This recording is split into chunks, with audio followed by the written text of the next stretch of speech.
Hi all, welcome to study win PSC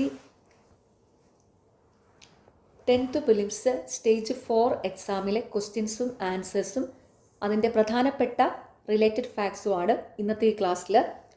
അപ്പോൾ എല്ലാവരും നന്നായിട്ട് തന്നെ പഠിക്കുക. നെക്സ്റ്റ് സ്റ്റേജിൽ എക്സാം ഉള്ളവർ പ്രത്യേകം ഇതൊന്ന് പഠിക്കുക കേട്ടോ. ഫസ്റ്റ് ക്വസ്റ്റ്യൻ, PM ശ്രീ പദ്ധതിയുമായി ബന്ധപ്പെട്ട ശരിയായ പ്രസ്താവനകൾ തിരഞ്ഞെടുക്കുക. ഓപ്ഷന് 1, 2, 4 എന്നിവ. PM ശ്രീ പദ്ധതിയുമായി ബന്ധപ്പെട്ട ശരിയായ പ്രസ്താവനകൾ.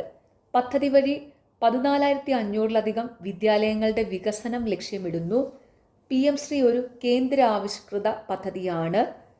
പ്രധാനമന്ത്രി സ്കൂൾ ഫോർ റൈസിംഗ് ഇന്ത്യ എന്നാണ് പദ്ധതിയുടെ പൂർണ്ണ രൂപം. PM ശ്രീ പദ്ധതിയുമായി ബന്ധപ്പെട്ട ശരിയായ പ്രസ്താവനകൾ. പദ്ധതി വഴി 14,500-ലധികം വിദ്യാലയങ്ങളുടെ വികസനം ലക്ഷ്യമിടുന്നു. PM ശ്രീ ഒരു കേന്ദ്ര ആവിഷ്കൃത പദ്ധതിയാണ്. പ്രധാനമന്ത്രി സ്കൂൾ ഫോർ റൈസിംഗ് ഇന്ത്യ എന്നതാണ് പദ്ധതിയുടെ പൂർണ്ണ രൂപം. 2022-ലാണ് ഈ പദ്ധതിക്ക് കേന്ദ്ര മന്ത്രിസഭ അംഗീകാരം നൽകിയത്. ഓർത്തു വെച്ചോണം, 2022-ലാണ് ഈ പദ്ധതിക്ക്, അതായത് PM ശ്രീ പദ്ധതിക്ക് കേന്ദ്ര മന്ത്രിസഭ അംഗീകാരം നൽകിയത്. താഴെ പറയുന്നവരിൽ 2026-ലെ പത്മ പുരസ്കാര ജേതാക്കളിൽ ഉൾപ്പെടാത്ത മലയാളി ആരാണ്? Option B, MT Vasudevan Nair. താഴെ പറയുന്നവരിൽ 2026-ലെ പത്മ പുരസ്കാര ജേതാക്കളിൽ ഉൾപ്പെടാത്ത മലയാളി ആരാണ്? MT വാസുദേവൻ നായർ.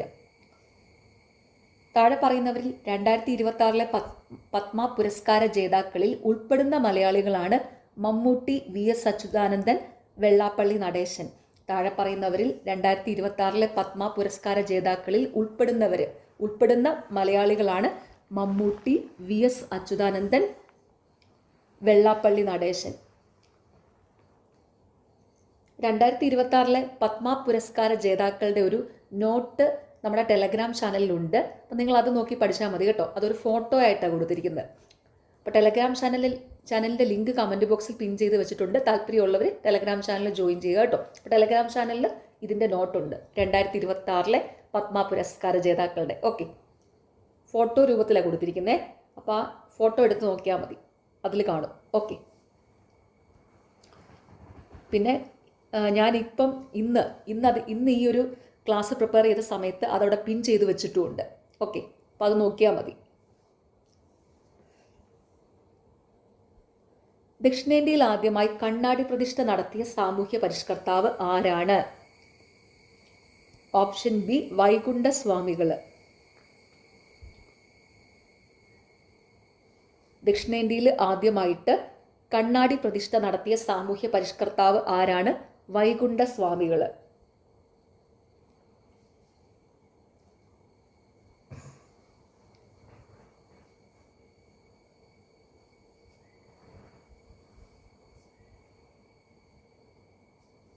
വിദ്യാധിരാജ എന്നറിയപ്പെടുന്നത് ചട്ടമ്പി സ്വാമികളാണ്.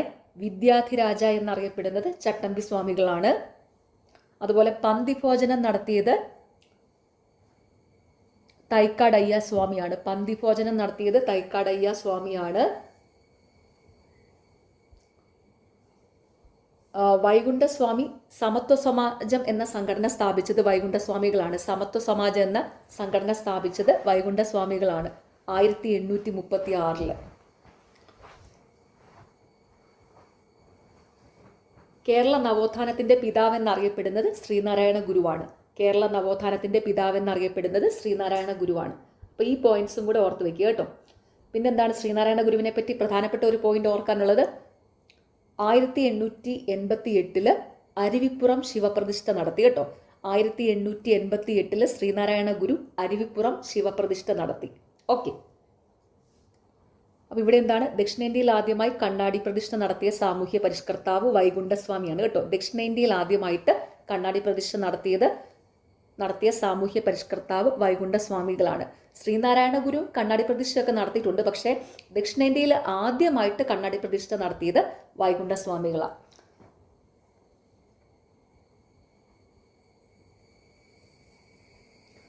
പിന്നെ വൈകുണ്ഠസ്വാമികളെ പറ്റി ഓർക്കേണ്ട പ്രധാനപ്പെട്ട പോയിന്റ് സമത്വ സമാജം എന്ന സംഘടന സ്ഥാപിച്ചു. അതെപ്പോഴും ബേസ് ചോദിക്കാറുണ്ട്. വൈകുണ്ഠസ്വാമികൾ സമത്വ സമാജം എന്ന സംഘടന സ്ഥാപിച്ചു 1836. അതുപോലെ മേൽമുണ്ട് സമരവുമായി ബന്ധപ്പെട്ട സാമൂഹ്യ പരിഷ്കർത്താവ് വൈകുണ്ഠസ്വാമികളാണ് കേട്ടോ. മേൽമുണ്ട് സമരവുമായി ബന്ധപ്പെട്ട സാമൂഹ്യ പരിഷ്കർത്താവ് വൈകുണ്ഠസ്വാമികളാണ്. പന്തിഭോജനം നടത്തിയത് തൈക്കാടയ്യ സ്വാമിയാണ്. പന്തിഭോജനം നടത്തിയത് തൈക്കാടയ്യ സ്വാമിയാണ്. വിദ്യാധിരാജ എന്നറിയപ്പെടുന്നത് ചട്ടമ്പി സ്വാമിയാണ്. വിദ്യാധിരാജ എന്നറിയപ്പെടുന്നത് ചട്ടമ്പി സ്വാമിയാണ്.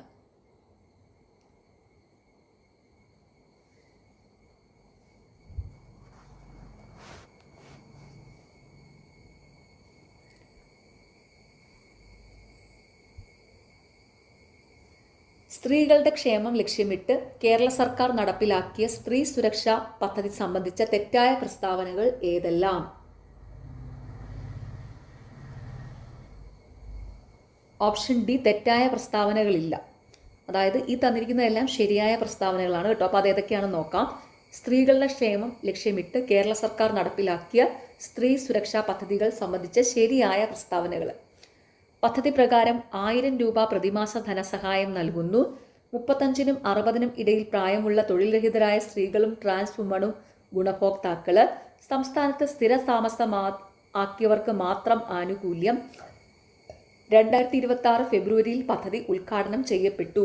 നോക്കിക്കേ, സ്ത്രീകളുടെ ക്ഷേമം ലക്ഷ്യമിട്ട് കേരള സർക്കാർ നടപ്പിലാക്കിയ സ്ത്രീ സുരക്ഷാ പദ്ധതിയുമായി ബന്ധപ്പെട്ടുള്ള ശരിയായ പ്രസ്താവനകൾ. ഓക്കെ, ഇതൊക്കെയാണ്. പദ്ധതി പ്രകാരം 1000 രൂപ പ്രതിമാസ ധനസഹായം നൽകുന്നു.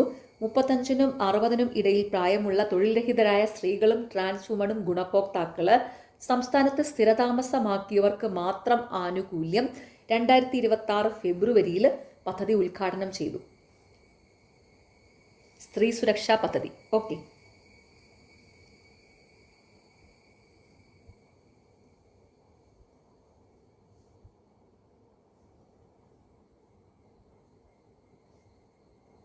താഴെ പറയുന്നവരിൽ ദാദാസാഹിബ് ഫാൽക്കെ പുരസ്കാരം നേടിയിട്ടുള്ള മലയാളികൾ ആരെല്ലാം? ഓപ്ഷൻ ഡി 2, 4 എന്നിവ. മോഹൻലാൽ, അടൂർ ഗോപാലകൃഷ്ണൻ. താഴെ പറയുന്നവരിൽ ദാദാസാഹിബ് ഫാൽക്കെ പുരസ്കാരം നേടിയിട്ടുള്ള മലയാളികൾ: മോഹൻലാലും അടൂർ ഗോപാലകൃഷ്ണനും. മഹാത്മാഗാന്ധി ഗ്രാമീണ തൊഴിലുറപ്പ് പദ്ധതിയുടെ പുതിയ നാമം VBG റാംജി എന്നാണ്. ഇതിന്റെ പൂർണ്ണ രൂപം? Option C, Viksit Bharat guarantee for Rozgar and Ajeevika mission Gramin. Mahatma Gandhi ഗ്രാമീണ തൊഴിലുറപ്പ് പദ്ധതിയുടെ പുതിയ നാമം VBG റാംജി എന്നാണ്. ഇതിന്റെ പൂർണ്ണ രൂപം എന്താണ്? Viksit Bharat guarantee for Rozgar and Ajeevika mission Gramin.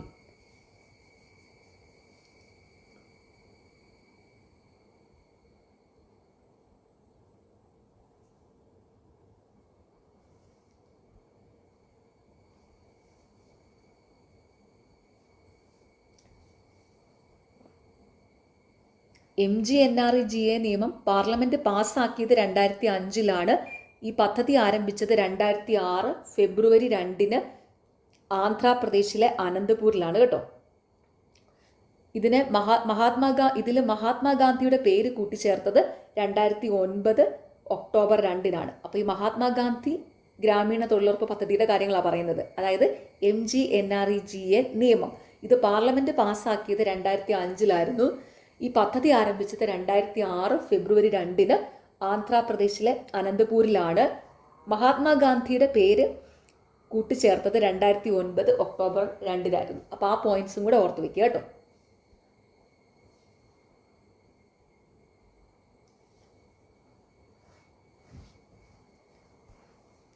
അഞ്ചാമത്തെ ചോദ്യത്തിൽ ഒരു പോയിന്റ്, ഇമ്പോർട്ടൻ്റ് ആയിട്ടുള്ള ഒരു പോയിന്റ് ഞാൻ പറയാൻ മറന്നുപോയി. അതൊന്ന് പറയുവാണ് കേട്ടോ. ആ പോയിന്റ് അതായത് ഇന്ത്യൻ സിനിമയിലെ പരമോന്നത ബഹുമതിയാണ് ദാദാസാഹിബ് ഫാൽക്കെ അവാർഡ്. ഇന്ത്യൻ സിനിമയിലെ പരമോന്നത ബഹുമതിയാണ് ദാദാസാഹിബ് ഫാൽക്കെ അവാർഡ്. ആദ്യത്തെ ജേതാവ് ദേവിക റാണിയാണ് കേട്ടോ. 1969 ദാദാസാഹിബ് ഫാൽക്കെ പുരസ്കാരം ആദ്യമായി ലഭിച്ചത് ദേവിക റാണിക്കാണ് 1969. അപ്പോൾ PSC എപ്പോഴും ചോദിക്കുന്ന ചോദ്യം ആയതുകൊണ്ട് ഇതൊന്നും ഓർത്ത് വെച്ചോണേ. ഇന്ത്യൻ സിനിമയിലെ പരമോന്നത ബഹുമതിയാണ് ദാദാസാഹിബ് ഫാൽക്കെ അവാർഡ്. അത് ആദ്യമായിട്ട് ലഭിച്ചത് 1969 ദേവിക റാണിക്കാണ്. ഓക്കെ.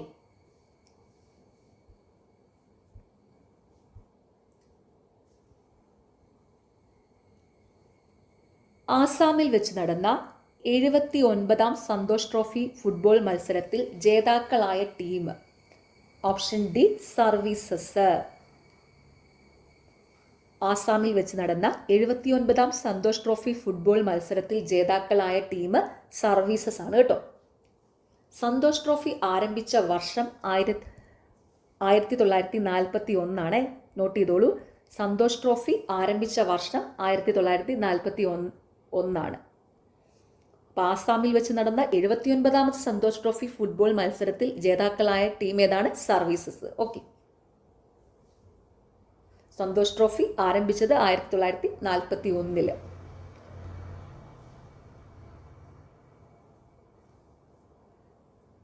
നാൽക്കാലികളെക്കാളും താഴെയാണോ ഇക്കാണും മാനുഷ സോദരന്മാർ, ഇക്കാലത്തിൽ 20ാം നൂറ്റാണ്ടിലും ഇതു നീക്കാറായില്ലല്ലോ യോഗ പെണ്ണെ എന്ന വരികൾ ഏത് സാമൂഹ്യ പരിഷ്കർത്താവിൻ്റെതാണ്? ഓപ്ഷൻ സി പണ്ഡിറ്റ് കറുപ്പൻ്റെ കേട്ടോ. നാൽക്കാലികളെക്കാളും താഴെയാണോ ഇക്കാണും മനുഷ്യ സോദരന്മാർ, ഇക്കാലത്തിൽ 20ാം നൂറ്റാണ്ടിലും ഇതു നീക്കാറായില്ലല്ലോ യോഗ പെണ്ണെ എന്ന വരികൾ ഏത് സാമൂഹ്യ പരിഷ്കർത്താവിൻ്റെതാണ്? പണ്ഡിറ്റ് കറുപ്പൻ്റെ. ഓക്കെ.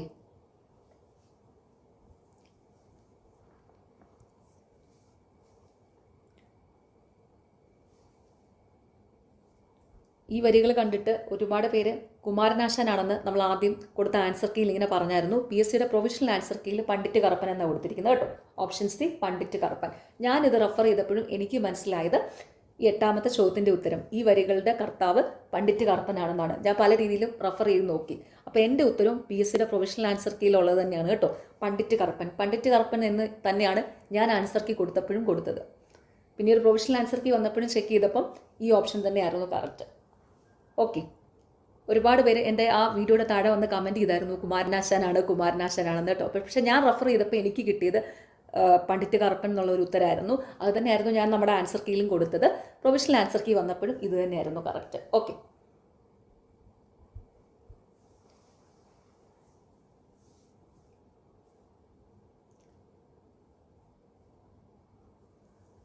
(2025) ജ്ഞാനപീഠ പുരസ്കാര ജേതാവ്. Option C R Vairamuthu. 2025 ജ്ഞാനപീഠ പുരസ്കാര ജേതാവ് ആർ വൈരമുത്തു.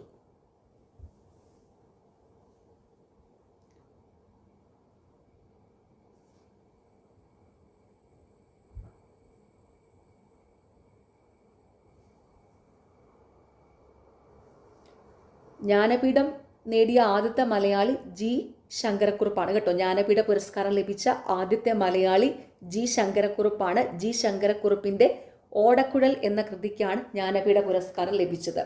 ഓർത്തു വയ്ക്കുക, ജ്ഞാനപീഠം നേടിയ ആദ്യ മലയാളിയുമാണ്, അതുപോലെ തന്നെ ആദ്യത്തെ വ്യക്തിയാണ് ഈ ജി ശങ്കരക്കുറുപ്പ് കേട്ടോ. ജ്ഞാനപീഠ പുരസ്കാരം ലഭിച്ച ആദ്യ വ്യക്തിയും ആദ്യത്തെ മലയാളിയുമാണ് ജി ശങ്കരക്കുറുപ്പ്. ജി ശങ്കരക്കുറുപ്പിൻ്റെ ഓടക്കുഴൽ എന്ന കൃതിക്കാണ് ജ്ഞാനപീഠ പുരസ്കാരം ലഭിച്ചിരിക്കുന്നത്.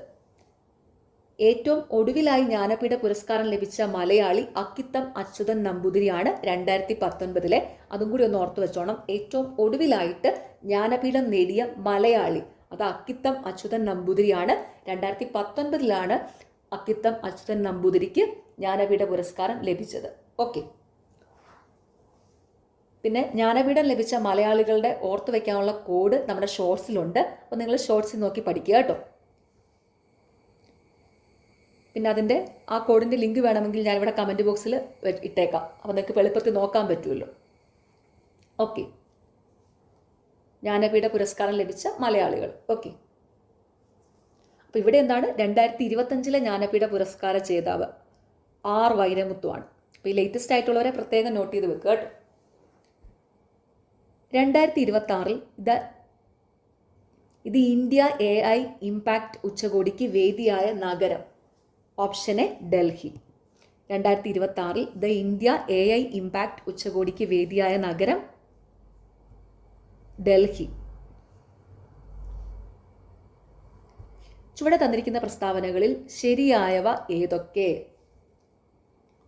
Option C 1, 2, 3.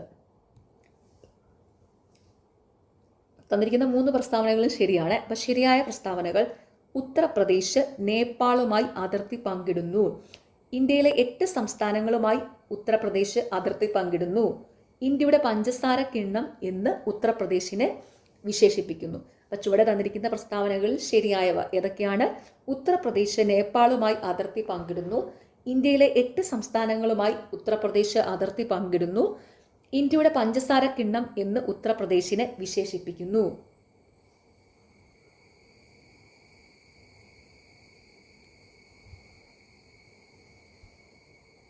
താഴെ തന്നിരിക്കുന്നവയിൽ നാഷണൽ ഹൈവേയുമായി ബന്ധപ്പെട്ട ശരിയായ പ്രസ്താവനകൾ ഏതൊക്കെ?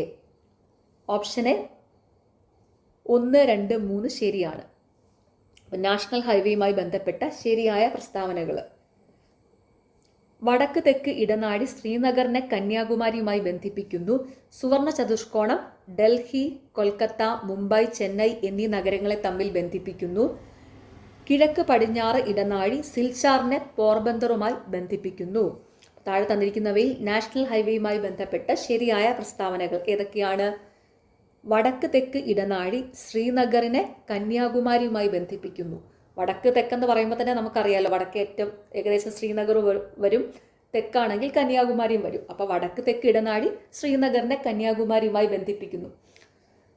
സുവർണ ചതുഷ്കോണം ഡൽഹി, കൊൽക്കത്ത, മുംബൈ, ചെന്നൈ എന്നീ നഗരങ്ങളെ തമ്മിൽ ബന്ധിപ്പിക്കുന്നു. കിഴക്ക് പടിഞ്ഞാറ് ഇടനാഴി സിൽച്ചാറിനെ പോർബന്തറുമായി ബന്ധിപ്പിക്കുന്നു.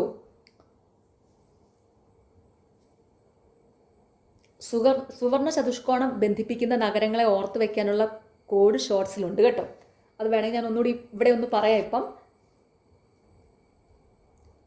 ഡാ കൊച്ചെ മുമ്പീന്ന് മാറി നിക്ക്.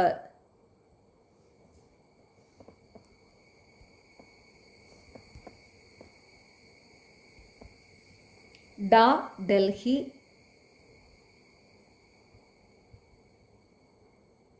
കോ കൊൽക്കത്ത,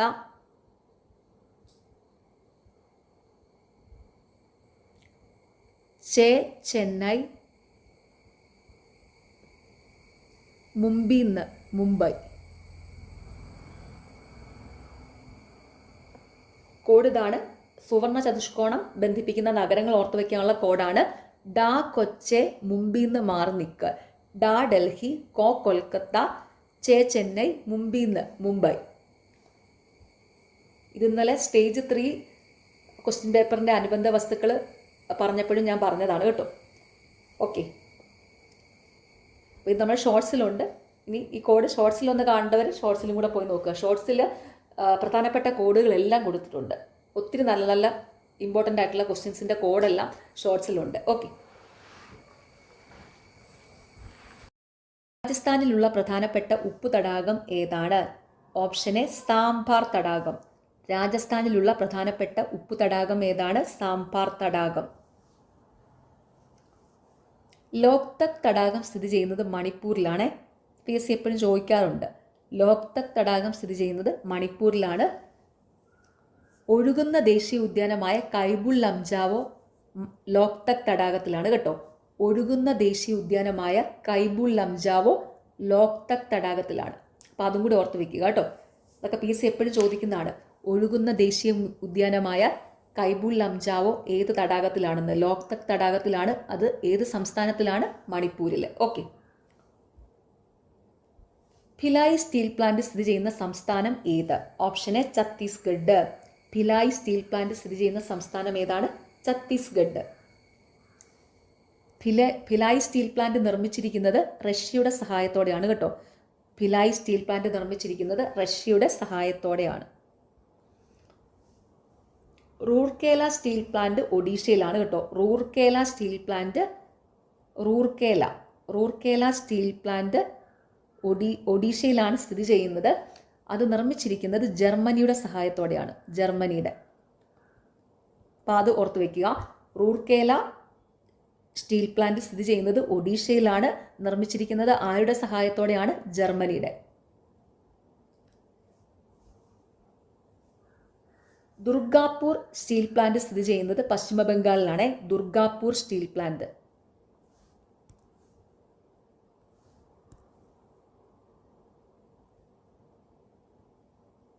നിർമ്മിച്ചിരിക്കുന്നത് ബ്രിട്ടന്റെ സഹായത്തോടെയാണ് കേട്ടോ. ദുർഗാപൂർ സ്റ്റീൽ പ്ലാന്റ് നിർമ്മിച്ചിരിക്കുന്നത് ബ്രിട്ടന്റെ സഹായത്തോടെയാണ്. ഓർത്ത് വയ്ക്കുക. ഭിലായ് സ്റ്റീൽ പ്ലാന്റ് സ്ഥിതി ചെയ്യുന്ന സംസ്ഥാനം ഏതാണ്? ഛത്തീസ്ഗഡ്. റഷ്യയുടെ സഹായത്തോടെയാണ് നിർമ്മിച്ചിരിക്കുന്നത്. റൂർക്കേല സ്റ്റീൽ പ്ലാന്റ് സ്ഥിതി ചെയ്യുന്നത് ഒഡീഷയിലാണ്. ജർമ്മനിയുടെ സഹായത്തോടെയാണ് നിർമ്മിച്ചിരിക്കുന്നത്. ദുർഗാപൂർ സ്റ്റീൽ പ്ലാന്റ് സ്ഥിതി ചെയ്യുന്നത് പശ്ചിമ ബംഗാളിലാണ്. നിർമ്മിച്ചിരിക്കുന്നത് ബ്രിട്ടന്റെ സഹായത്തോടെയാണ്. ഓക്കെ. ഭൂമിശാസ്ത്രപരമായി താർ മരുഭൂമിയെ 2 പ്രധാന വിഭാഗങ്ങളായി തിരിക്കാം. അവ ഏതാണ്? Option A Marusthali, Rajasthan, Bagar. ഭൂമിശാസ്ത്രപരമായി താർ മരുഭൂമിയെ 2 പ്രധാന വിഭാഗങ്ങളായി തിരിക്കാം. അവ ഏതാണ്? Marusthali, Rajasthan, bagger.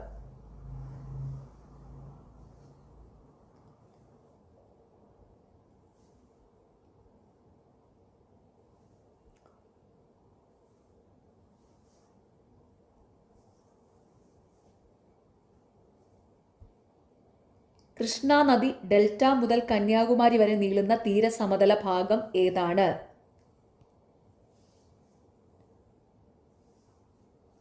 Option A Coromandel തീരം. കൃഷ്ണ നദി ഡെൽറ്റ മുതൽ കന്യാകുമാരി വരെ നീളുന്ന തീരസമതല ഭാഗം ഏതാണ്? കോറമാൻഡൽ തീരം.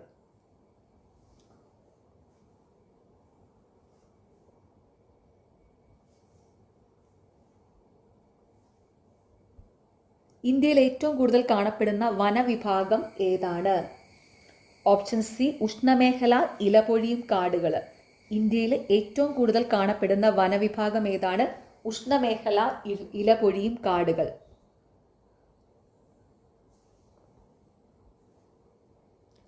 ഇത് മൺസൂൺ കാടുകൾ എന്നും അറിയപ്പെടുന്നുണ്ട് കേട്ടോ. ഈ ഉഷ്ണമേഖല ഇലപൊഴിയും കാടുകൾ മൺസൂൺ കാടുകൾ എന്നും അറിയപ്പെടുന്നുണ്ട്. ഓക്കെ.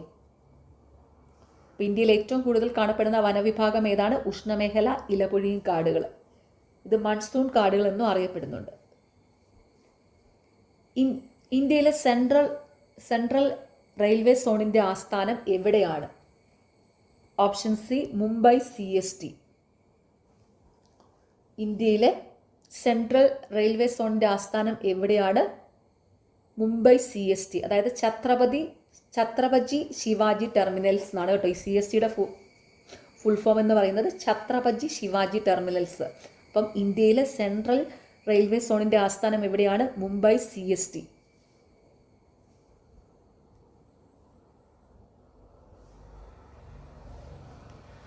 ഇന്ത്യയിൽ ആദ്യമായി റേഡിയോ പരിപാടി സംപ്രേഷണം ചെയ്ത വർഷം? Option B 1923. ഇന്ത്യയിൽ ആദ്യമായി റേഡിയോ പരിപാടി സംപ്രേഷണം ചെയ്ത വർഷം എന്നാണ്? 1923.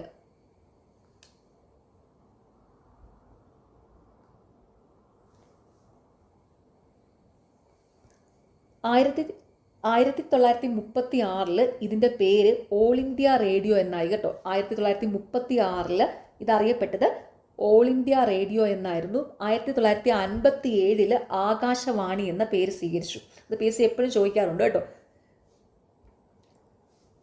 ഇന്ത്യയിൽ ആദ്യമായിട്ട് റേഡിയോ പരിപാടി സംപ്രേഷണം ചെയ്തത് 1923 ഇതിൻ്റെ പേര് 1936 ഓൾ ഇന്ത്യ റേഡിയോ എന്നായി. AIR എന്ന് ഓൾ ഇന്ത്യ റേഡിയോ എന്ന് ആയിട്ട് മാറി. അത് കഴിഞ്ഞ് 1957 ആകാശവാണി എന്ന പേര് സ്വീകരിച്ചു. 1957 ആകാശവാണി എന്ന പേര് സ്വീകരിച്ചു. ഭൗമതാപോർജ്ജ നിലയമായ മണികരൺ ഏത് സംസ്ഥാനത്താണ് സ്ഥിതി ചെയ്യുന്നത്? Option C Himachal Pradesh. ഭൗമതാപോർജ്ജ നിലയമായ മണികരൺ ഏത് സംസ്ഥാനത്താണ് സ്ഥിതി ചെയ്യുന്നത്? ഹിമാചൽ പ്രദേശ്.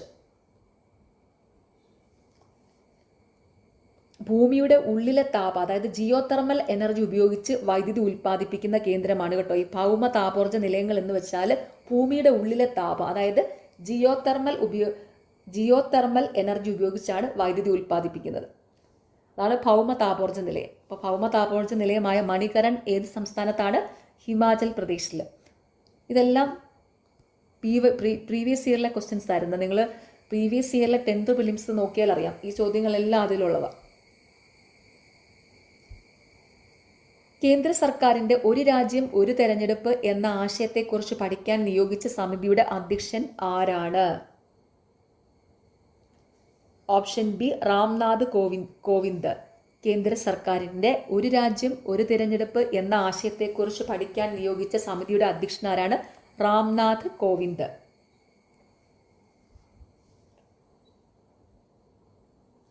അതായത് ലോകസഭയിലേക്കും സംസ്ഥാന നിയമസഭകളിലേക്കും ഒറ്റഘട്ടമായി തെരഞ്ഞെടുപ്പ് നടത്തുന്നതിനെ കുറിച്ച് പഠിക്കാനാണ് ഈ സമിതിയെ നിയോഗിച്ചത് കേട്ടോ.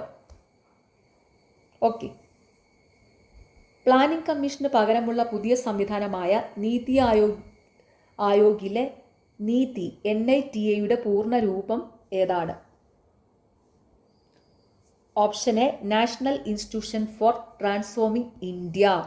പ്ലാനിംഗ് കമ്മീഷന് പകരമുള്ള പുതിയ സംവിധാനമായ നീതി ആയോഗിലെ നീതി NITA പൂർണ്ണ രൂപം എന്താണ്? National institution for transforming India. Niti Aayog രൂപീകൃതമായത് 2015 January 1 ഓർത്തു വെച്ചോണം. നീതി ആയോഗ് രൂപീകൃതമായത് 2015 ജാനുവരി 1.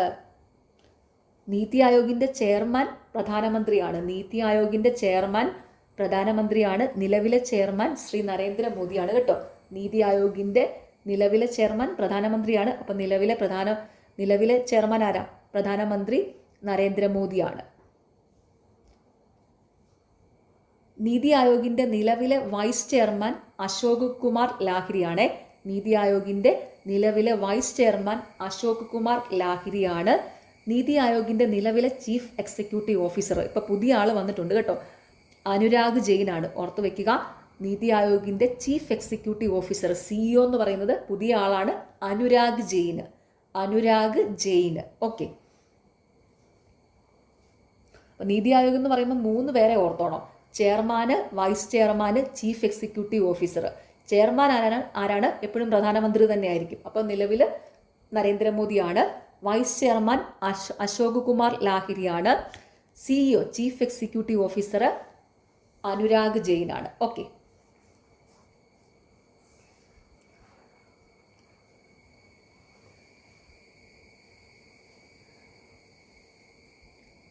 (2026) ബ്രിക്സ് അധ്യക്ഷതയ്ക്കായി ഇന്ത്യ പുറത്തിറക്കിയ ലോഗോ ഏത് ദേശീയ ചിഹ്നത്തിൽ നിന്നാണ് പ്രചോദനം ഉൾക്കൊണ്ടത്?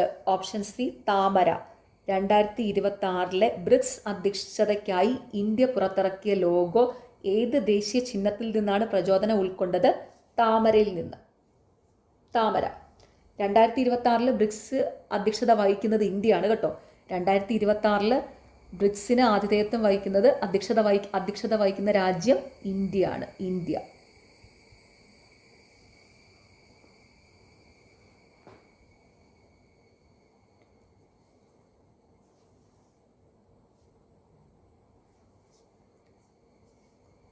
(2024, 2025, 2026) വർഷങ്ങളിലെ ബ്രിക്സ് അധ്യക്ഷത വഹിക്കുന്ന രാജ്യങ്ങളെ ഓർത്തു വയ്ക്കാൻ ഒരു കോഡുണ്ട്. ഞാനത് ഷോർട്സിൽ കൊടുത്തിട്ടുണ്ട്, എന്നാൽ ഇപ്പോൾ ഒന്ന് പറയുവാണ്. RBI. അതായത് 2024, 25, 26 വർഷങ്ങളിലെ ബ്രിക്സ് അധ്യക്ഷത വഹിച്ച രാജ്യങ്ങൾ. RBI നോർത്താൽ മതി. RBI 24, 25, 26 നോർത്ത് വെക്കുക. RBI 24, 25, 26. ഇപ്പോൾ 2024 റഷ്യ വരും. റഷ്യയിലെ കസാൻ എന്ന് പറയുന്ന സ്ഥലത്താണ് റഷ്യ. അടുത്തത് 2025 ബ്രസീലാണ്. 2025 ബ്രിക്സിന് അധ്യക്ഷത വഹിച്ചത് ബ്രസീലിലെ റിയോ ഡി ജനീറോയിലായിരുന്നു. 2026 ഇന്ത്യയിലാണ് ബ്രിക്സിന് അധ്യക്ഷത വഹിക്കുന്നത്. എവിടെയാണ്? ന്യൂഡൽഹിയിലാണ് കേട്ടോ. ന്യൂഡൽഹിയിൽ. ഓർത്ത് വയ്ക്കുക, 2024, 25, 26 വർഷങ്ങളിലെ ബ്രിക്സ് അധ്യക്ഷത വഹിച്ച രാജ്യങ്ങൾ. കോഡ് എന്താണ്? RBI 24, 25, 26. 24 എവിടെയാണ്? റഷ്യയിലെ കസാനിലായിരുന്നു. 2025 ബ്രസീലിലാണ്. പ്രോപ്പർ സ്ഥലം എന്ന് പറയുന്നത് റിയോ ഡി ജനീറോ. 2026 ഇന്ത്യയിൽ എവിടെയാണ്? ന്യൂഡൽഹിയിൽ. ഓക്കെ. അപ്പം ഇതൊരു ഫോട്ടോ ആയിട്ട് ഞാൻ നമ്മുടെ ടെലഗ്രാം ചാനലിൽ കൊടുത്തിട്ടുണ്ട്. അപ്പോൾ ടെലഗ്രാം ചാനൽ ജോയിൻ ചെയ്യുക കേട്ടോ. അവിടെ ഇമ്പോർട്ടൻ്റ് ആയിട്ടുള്ള നോട്ട്സുകൾ എപ്പോഴും കൊടുക്കുന്നുണ്ട്. ഓക്കെ. ഇമ്പോർട്ടൻ്റ് ആയിട്ടുള്ള നോട്ട്സ്, റീസെൻ്റ്ലി നടക്കുന്ന PSC എക്സാമുകളുടെ പ്രൊവിഷണൽ ആൻസർ കീം, ഫൈനൽ ആൻസർ കീം മാർക്ക് ചെയ്ത PDFകളൊക്കെ അവിടെ കിട്ടും. ഓക്കെ. ടെലഗ്രാം ചാനലിലെ ലിങ്ക് ഞാൻ കമൻറ്റ് ബോക്സിൽ പിൻ ചെയ്ത് വെച്ചിട്ടുണ്ട്. ഓക്കെ. താല്പര്യമുള്ളവർ ജോയിൻ ചെയ്യുക. ഇന്ത്യ US ബന്ധത്തെക്കുറിച്ചുള്ള ചില പ്രസ്താവനകൾ ചുവടെ ചേർക്കുന്നു. ഈ പ്രസ്താവനകളിൽ ശരി ഏത്? Option A, B, C. അപ്പോൾ തന്നിരിക്കുന്ന 3 പ്രസ്താവനകളും ശരിയാണ് കേട്ടോ. ഇന്ത്യ US ബന്ധത്തെക്കുറിച്ചുള്ള ശരിയായ പ്രസ്താവനകൾ ഏതൊക്കെയാണ്? 1954 പാകിസ്ഥാൻ പ്രധാന അംഗമായി US, സീറ്റോ, സെൻഡോ എന്നീ സൈനിക സംഘടനകൾ രൂപീകരിച്ചപ്പോൾ ഇന്ത്യ US ബന്ധത്തിന് വലിയ തിരിച്ചടി നേരിട്ടു. അമേരിക്കയുമായുള്ള സാമ്പത്തിക ബന്ധം വികസിപ്പിക്കാൻ സഹായിക്കുന്ന സാമ്പത്തിക പരിഷ്കാരങ്ങൾ ഇന്ത്യ ആരംഭിക്കുന്നു.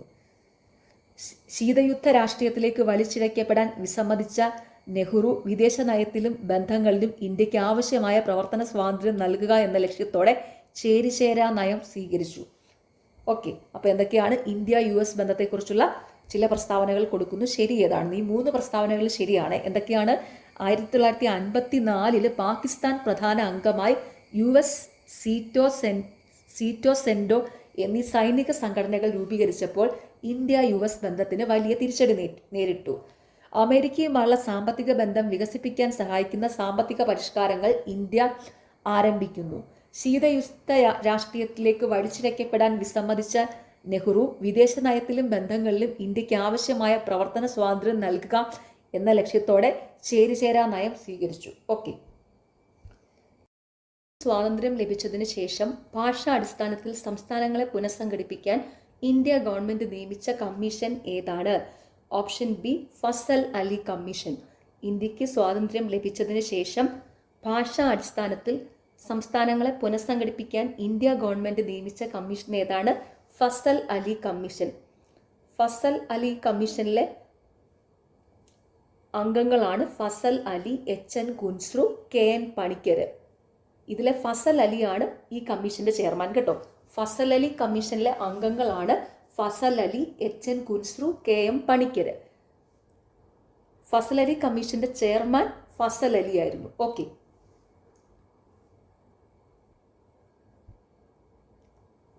രണ്ടായിരത്തി 2026 ബ്രിക്സ് ഉച്ചകോടിയിൽ അധ്യക്ഷത വഹിക്കുന്ന രാജ്യം ഏതാണ്? Option D, India. 2026 ബ്രിക്സ് ഉച്ചകോടിയിൽ അധ്യക്ഷത വഹിക്കുന്ന രാജ്യം ഏതാണ്? ഇന്ത്യ. അത് ഡീറ്റെയിൽ ആയിട്ട് മുന്നത്തെ ചോദ്യത്തിൽ പറഞ്ഞതാണ്, എന്നാലും ഒന്നുകൂടി പറയാം, അത്ര ഇമ്പോർട്ടൻ്റ് ആയതുകൊണ്ട്. 2024, 2025, 2026 വർഷങ്ങളിൽ ബ്രിക്സ് ഉച്ചകോടിക്ക് അധ്യക്ഷത വഹിച്ച രാജ്യങ്ങളെ ഓർത്തു വയ്ക്കാനുള്ള കോഡാണ് RBI 24, 25, 26. 2024 ബ്രിക്സ് ഉച്ചകോടിക്ക് അധ്യക്ഷത വഹിച്ച രാജ്യം റഷ്യയാണ്. RBIയിലെ റഷ്യ. റഷ്യയിലെ കസാൻ. 2025 ബ്രിക്സ് ഉച്ചകോടിക്ക് അധ്യക്ഷത വഹിച്ച രാജ്യമാണ് RBIയിൽ B എടുക്കുക. എന്താണ്? ബ്രസീൽ. ബ്രസീലിലെ റിയോ ഡി ജനീറോയിലായിരുന്നു കേട്ടോ 2025 ബ്രിക്സ് ഉച്ചകോടിക്ക് അധ്യക്ഷത വഹിച്ചത്. ഇനി 2026 ബ്രിക്സ് ഉച്ചകോടിക്ക് അധ്യക്ഷത വഹിക്കുന്ന രാജ്യം ഏതാണ്? RBIയിലെ I, ഇന്ത്യ. ഇന്ത്യയിലെ ന്യൂഡൽഹിയിലാണ് കേട്ടോ. ഓക്കെ. അപ്പോൾ RBI 24, 25, 26 ഓർത്ത് വയ്ക്കുക. 2024 റഷ്യയിൽ, 2025 ബ്രസീലിൽ, 2026 ഇന്ത്യയിൽ. ഓക്കെ. നഗരമാണെങ്കിൽ ന്യൂഡൽഹി വരും കേട്ടോ. രാജ്യമാണെങ്കിൽ ഇന്ത്യ, നഗരമാണെങ്കിൽ ന്യൂഡൽഹി. ഓക്കെ. ഇനി ഇതൊരു ഫോട്ടോ രൂപത്തിൽ ടെലഗ്രാം ചാനലിലും ഉണ്ട്. ഓക്കെ. അപ്പോൾ നിങ്ങൾ ആ ഫോട്ടോ അങ്ങ് സേവ് ചെയ്ത് വെക്കുവാണെങ്കിൽ എപ്പോഴും നോക്കാം. സ്വാതന്ത്ര്യാനന്തര ഇന്ത്യയിൽ വിനോബ ഭാവെ ആരംഭിച്ച ഭൂരഹിതരായ കർഷകർക്ക് ഭൂമി വിതരണം ചെയ്യുക എന്ന ലക്ഷ്യമിട്ട സാമൂഹിക മുന്നേറ്റം ഏതാണ്? ഓപ്ഷൻ C, ഭൂദാൻ പ്രസ്ഥാനം.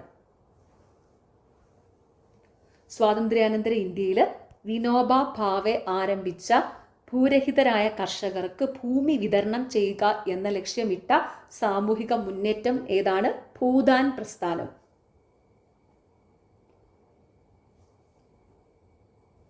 ഭൂദാൻ പ്രസ്ഥാനം ആരംഭിച്ചത് 1951 കേട്ടോ. അതൊന്ന് ഓർത്ത് വെച്ചോണം. ഭൂദാൻ പ്രസ്ഥാനം ആരംഭിച്ച വർഷം ചോദിക്കാറുണ്ട്.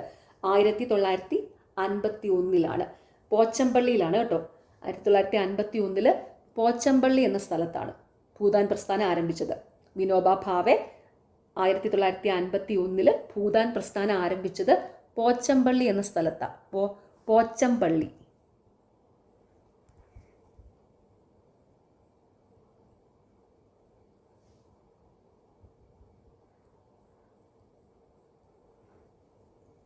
ഈ വർഷം എപ്പോഴും ചോദിക്കാറുണ്ട്, PSC മിക്കപ്പോഴും ചോദിക്കാറുണ്ട്. വിനോബ ഭാവെ ഭൂദാൻ പ്രസ്ഥാനം ആരംഭിച്ച വർഷം 1951. ഓക്കെ, ആരംഭിച്ചത് എവിടെയാണ്? പോച്ചമ്പള്ളിയിൽ.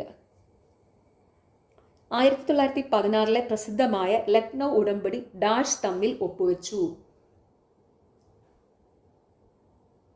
ആരൊക്കെ തമ്മിലായിരുന്നു? ഓപ്ഷൻ ബി, ബാലഗംഗാധര തിലകനും മുഹമ്മദ് അലി ജിന്നയും.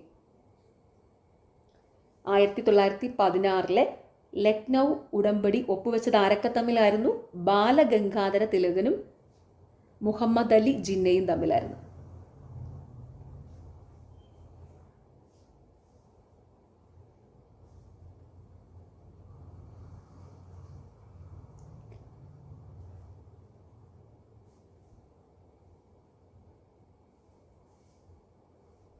ഓർത്തു വയ്ക്കുക, 1916 പ്രസിദ്ധമായ ലക്നൗ ഉടമ്പടിയിൽ ഒപ്പുവെച്ചത് ആരൊക്കെ തമ്മിലായിരുന്നു? ബാലഗംഗാധര തിലകും മുഹമ്മദ് അലി ജിന്നയും.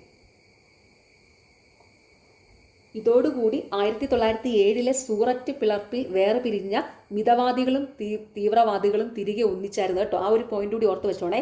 ഈ ലക്നൗ ഉടമ്പടി പ്രകാരം 1907 സൂററ്റ് പിളർപ്പിൽ വേറെ പിരിഞ്ഞ മിതവാദികളും തീവ്രവാദികളും ഒന്നിച്ചായിരുന്നു. ഓക്കെ, ലക്നൗ ഉടമ്പടി അങ്ങനെ PSCയിൽ എപ്പോഴും ചോദിക്കാറില്ലാത്തൊരു ചോദ്യമാണ്. ചോദിച്ചിട്ടുണ്ട്, എന്നാലും ഒരുപാട് തവണ റിപ്പീറ്റ് ചെയ്തിട്ടില്ല. അപ്പോൾ അതൊന്ന് നോട്ട് ചെയ്ത് വെച്ചു. ആരൊക്കെ തമ്മിലായിരുന്നു ഇത്? ബാലഗംഗാധര തിലകനും മുഹമ്മദ് അലി ജിന്നയും തമ്മിലാണ് ലക്നൗ ഉടമ്പടി 1916 ഒപ്പുവെച്ചത്. ഓക്കെ, ഇന്ത്യക്ക് സ്വാതന്ത്ര്യം ലഭിച്ച കാലഘട്ടത്തിൽ നിലനിന്നിരുന്ന സാമൂഹിക രാഷ്ട്രീയ സാഹചര്യങ്ങളുമായി ബന്ധപ്പെട്ട് താഴെ പറയുന്നതിൽ ശരിയായ പ്രസ്താവന ഏതാണ്? ഓപ്ഷൻ ബി, സംസ്ഥാനങ്ങളുടെ ഭാഷാടിസ്ഥാനത്തിലുള്ള പുനഃസംഘടനയ്ക്കായി ഇന്ത്യ ഗവൺമെന്റ് നിയോഗിച്ച കമ്മീഷനാണ് ഥാർ കമ്മീഷൻ.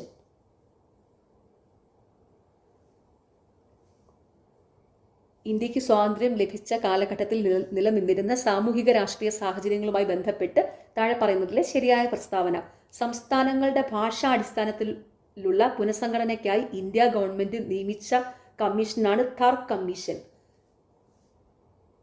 1948 കേട്ടോ ഈ കമ്മീഷൻ.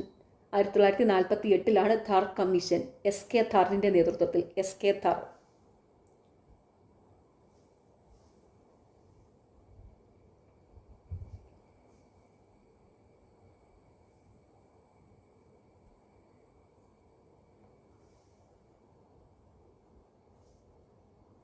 ഇന്ത്യൻ ഭരണഘടനയുടെ ഏത് ആർട്ടിക്കിൾ പ്രകാരമാണ് സുരക്ഷിതമായ റോഡ് യാത്രയ്ക്കുള്ള അവകാശം അംഗീകരിച്ചത്?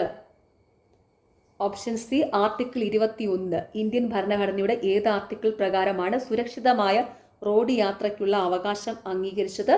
ആർട്ടിക്കിൾ 21. ആർട്ടിക്കിൾ 21 പ്രതിപാദിക്കുന്ന എന്താണ്?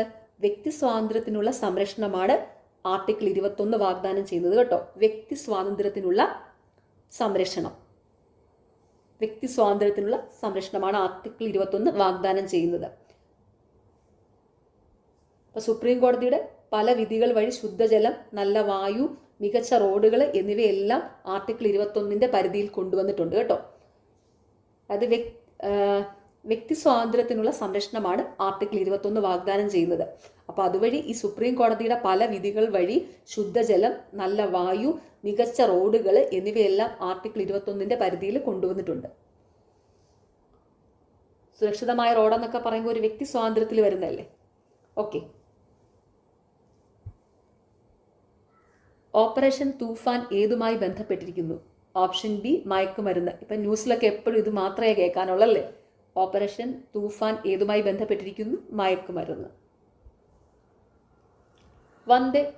ബങ്കിം ചന്ദ്ര ചാറ്റർജിയുടെ ഏത് നോവലിൽ നിന്നാണ് ദേശീയ ഗീതം എടുത്തത്?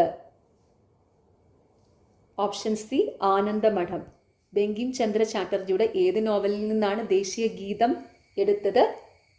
ആനന്ദമഠം. ഇന്ത്യയുടെ ദേശീയ ഗീതം ഏതാണ്? വന്ദേമാതരം. വന്ദേമാതരം ഏത് നോവലിൽ നിന്ന് എടുത്തതാണ്? ആനന്ദമഠത്തിൽ നിന്ന്. അതായത് ബങ്കിം ചന്ദ്ര ചാറ്റർജി 1882 എഴുതിയ നോവലാണ് കേട്ടോ ആനന്ദമഠം. ബങ്കിം ചന്ദ്ര ചാറ്റർജി 1882 എഴുതിയ നോവലാണ് ഈ ആനന്ദമഠം. 1770കളിലെ ബംഗാളിലെ സന്യാസി കലാപമാണ് ഇതിലെ പശ്ചാത്തലം കേട്ടോ. ഈ ആനന്ദമഠം എന്ന നോവലിൽ പ്രതിപാദിക്കുന്നത് 1770കളിലെ ബംഗാളിലെ സന്യാസി കലാപം. എന്താണ്? ബങ്കിം ചന്ദ്ര ചാറ്റർജിയുടെ ഏത് നോവലിൽ നിന്നാണ് ദേശീയ ഗീതം എടുത്തിരിക്കുന്നത്? ആനന്ദമഠത്തിൽ നിന്ന്. ഇന്ത്യയുടെ ദേശീയ ഗീതം ഏതാ? വന്ദേമാതരം. വന്ദേമാതരം എടുത്തിരിക്കുന്നത് ബങ്കിം ചന്ദ്ര ചാറ്റർജിയുടെ ആനന്ദമഠം എന്ന നോവലിൽ നിന്നാണ്. ബങ്കിം ചന്ദ്ര ചാറ്റർജി 1882 എഴുതിയ നോവലാണിത്. ഇതെന്ന് പറയുന്നത് ഇതിലെ പ്രതിപാദ്യ വിഷയം എന്താണ്? ഈ ആനന്ദമഠത്തിലെ 1770കളിലെ ബംഗാളിലെ സന്യാസി കലാപമാണ് ഇതിൻ്റെ പശ്ചാത്തലം. ഓക്കെ. 2006 റിസർവ് ബാങ്ക് 5 രൂപ നാണയം ഇറക്കിയത് ആരുടെ സ്മരണാർത്ഥമാണ്? ഓപ്ഷൻ സി ശ്രീനാരായണ ഗുരു. 2006 റിസർവ് ബാങ്ക് 5 രൂപ നാണയം ഇറക്കിയത് ആരുടെ സ്മരണാർത്ഥമാണ്? ശ്രീനാരായണ ഗുരുവിൻ്റെ. ഡോക്ടർ അയ്യനാർ ഗോപാലിനെ കേരളത്തിൻ്റെ രാജാറാം മോഹൻ റോയ് എന്ന് വിശേഷിപ്പിച്ചത് ആര്? Option B Rabindranath Tagore.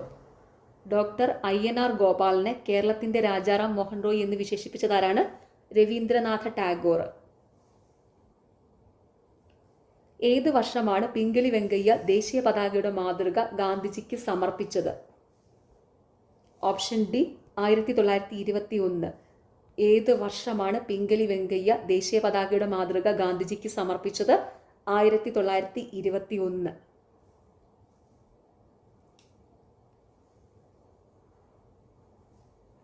വിജയവാഡയിൽ നടന്ന AICC സമ്മേളനത്തിലാണ് പിംഗലി വെങ്കയ്യ ഗാന്ധിജിക്ക് പതാകയുടെ മാതൃക സമർപ്പിച്ചത് കേട്ടോ. വിജയവാഡയിൽ നടന്ന സമ്മേളനത്തിലാണ്. ഓക്കെ.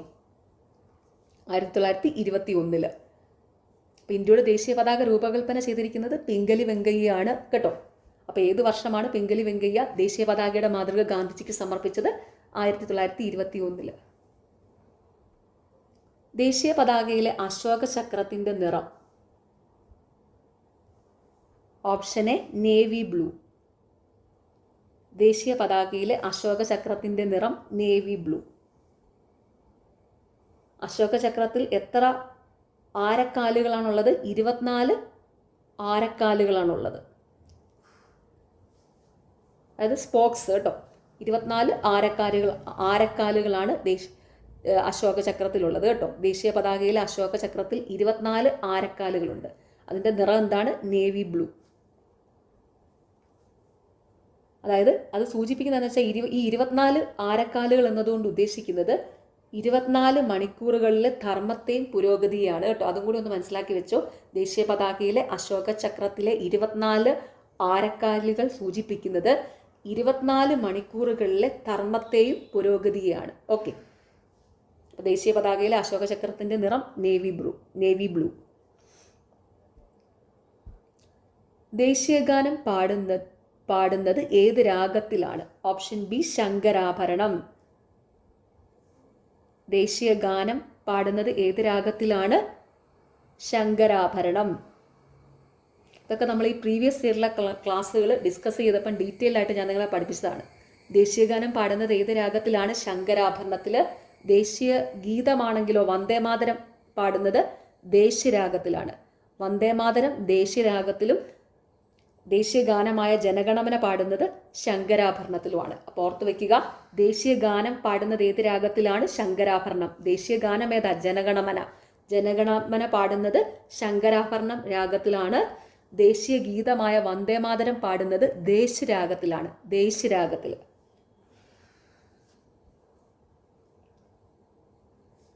നിലവിലെ കേരള നിയമസഭയിലെ വനിതാ MLA മാരുടെ എണ്ണം. Option D 11. നിലവിലെ കേരള നിയമസഭയിലെ വനിതാ MLA മാരുടെ എണ്ണം എത്രയാണ്? 11.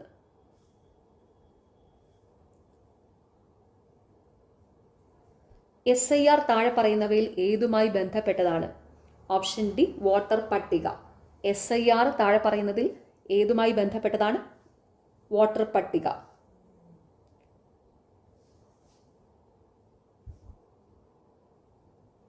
ഇപ്പോൾ ഈ ഇലക്ഷനൊക്കെ നടന്നിരിക്കുന്നതുകൊണ്ട് ഇത് പ്രത്യേകം ഒന്ന് നോട്ട് ചെയ്തോളൂ കേട്ടോ. SIR താഴെ പറയുന്നതിൽ ഏതുമായി ബന്ധപ്പെട്ടതാണ്? വോട്ടർ പട്ടിക. കോക്രോച്ച് ജനതാ പാർട്ടി ആരംഭിച്ചത്? Option C 2026 May 16. Cockroach Janata party ആരംഭിച്ചത് 2026 മെയ് 16. TV-യിൽ എപ്പോഴും ഇപ്പോൾ കേൾക്കാമല്ലോ കോക്രോച്ച് പാർട്ടിയെ പറ്റി. 2026 മെയ് 16 കോക്രോച്ച് ജനതാ പാർട്ടി ആരംഭിച്ചത് കേട്ടോ. താഴെ തന്നിരിക്കുന്നവയിൽ ശരിയായ പ്രസ്താവനകൾ കണ്ടെത്തുക. ഓപ്ഷൻ സി 1 and 3 ആണ് ശരിയായ പ്രസ്താവനകൾ. ശങ്കരാചാര്യരുടെ ജന്മസ്ഥലമായ കാലടി പെരിയാർ നദിയുടെ തീരത്താണ്. പ്രശസ്തമായ ശിവരാത്രി ഉത്സവം നടക്കുന്ന ആലുവ പെരിയാറിൻ്റെ തീരത്താണ്. നോക്കിക്കേ, താഴെ തന്നിരിക്കുന്നതിൽ ശരിയായ പ്രസ്താവനകൾ ഏതൊക്കെയാണ്? ശങ്കരാചാര്യരുടെ ജന്മസ്ഥലമായ കാലടി പെരിയാർ നദിയുടെ തീരത്താണ്. പ്രശസ്തമായ ശിവരാത്രി ഉത്സവം നടക്കുന്ന ആലുവ പെരിയാറിൻ്റെ തീരത്താണ്.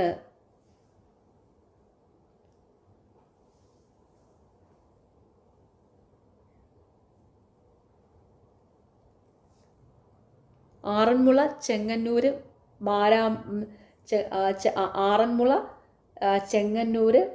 മാരാമൺ ഇതൊക്കെ ഉണ്ടല്ലോ പമ്പാ നദിയുടെ തീരത്താണ് കേട്ടോ. പമ്പാ നദിയുടെ തീരത്ത് ആറന്മുള, ചെങ്ങന്നൂര്, മാരാമണ്ണൊക്കെ പമ്പാ നദിയുടെ തീരത്താണ്. പെരിയാറിൻ്റെ അല്ല, പമ്പാ നദിയുടെ തീരത്താണ്. കാരണം അതൊക്കെ പമ്പാ നദിയുടെ തീരത്താണ്. ഓക്കെ.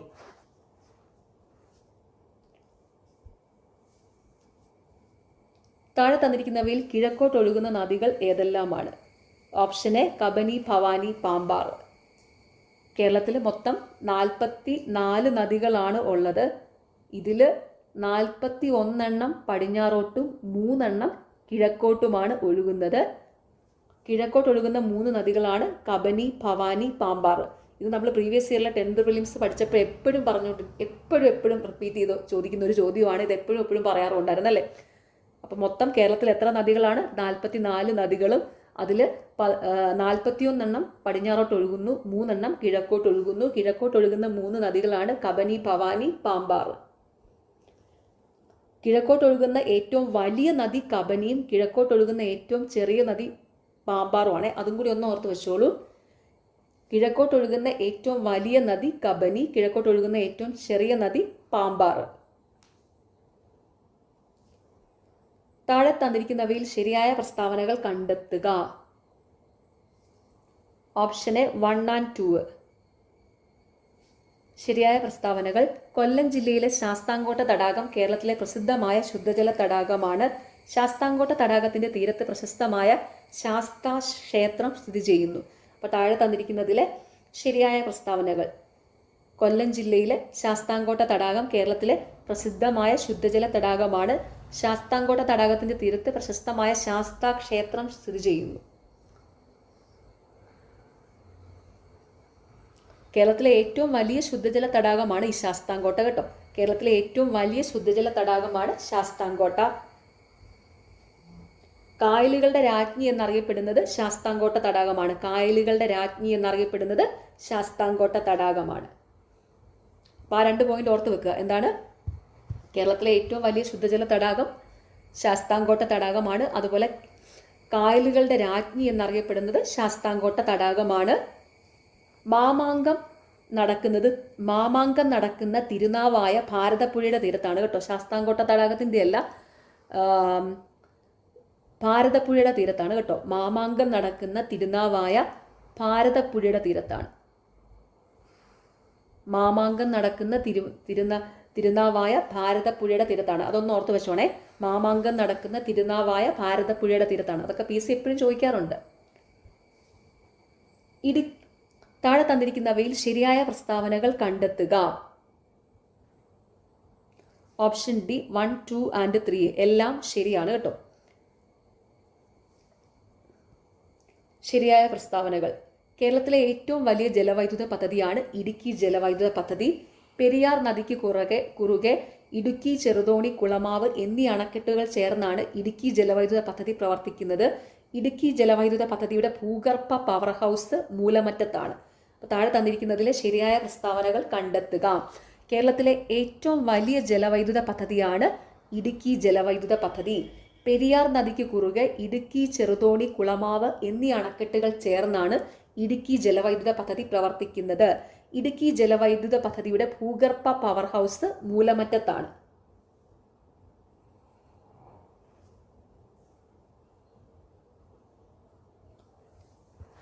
ഏഷ്യയിലെ തന്നെ ആദ്യത്തെ ആർച്ച് ഡാമാണ് ഈ ഇടുക്കി ഡാം കേട്ടോ. ഏഷ്യയിലെ തന്നെ ആദ്യത്തെ ആർച്ച് ഡാമാണ് ഇടുക്കി ഡാം. ഇടുക്കി ഡാം നിർമ്മിച്ചിരിക്കുന്നത് കാനഡയുടെ സഹായത്തോടെയാണ് കേട്ടോ. അതും കൂടി ഒന്ന് ഓർത്ത് വെച്ചു. ഏഷ്യയിലെ തന്നെ ആദ്യത്തെ ആർച്ച് ഡാമാണ് ഇടുക്കി ഡാം. ഇടുക്കി ഡാം അത് കാനഡയുടെ സഹായത്തോടെയാണ് നിർമ്മിച്ചത്. അതായത് ഇടുക്കി ഡാമിന് ഒരു ആർച്ച് ഷേപ്പ് അല്ലേ, ഒരു ആർച്ച് ഷേപ്പാണല്ലോ. അപ്പം അങ്ങനെ അങ്ങ് ഓർത്താൽ മതി. അപ്പോൾ ഏഷ്യയിലെ തന്നെ ആദ്യത്തെ ആർച്ച് ഡാം ഇടുക്കി ഡാമാണ്. അത് കാനഡയുടെ സഹായത്തോടെയാണ് നിർമ്മിച്ചിരിക്കുന്നത്. ഇത് ഓർത്ത് വയ്ക്കാനുള്ള എൻ്റെ ക്ലൂ എന്ന് വെച്ചാൽ എൻ്റെ സിസ്റ്റർ ഇലക്ട്രിക്കൽ എഞ്ചിനീയർ ആണ്, അവർ കാനഡയിലാണ്. അപ്പോൾ അതുകൊണ്ട് ഞാൻ അങ്ങനെ ഇത് ഓർത്ത് വയ്ക്കുന്നത്. ഇപ്പോൾ വർക്ക് ചെയ്യുന്നില്ല പുള്ളിക്കാരി. ചെറിയൊരു കുഞ്ഞുവാവയുണ്ട്, ഒരു മോനുണ്ട്. അപ്പോൾ അതുകൊണ്ട് പുള്ളിക്കാരി ഇപ്പോൾ വർക്ക് ചെയ്യുന്നില്ല. പുള്ളിക്കാരി ശരിക്കും ബേസിക്കലി ഒരു ഇലക്ട്രിക്കൽ എഞ്ചിനീയർ ആണ്, അവർ കാനഡയിലാണ്.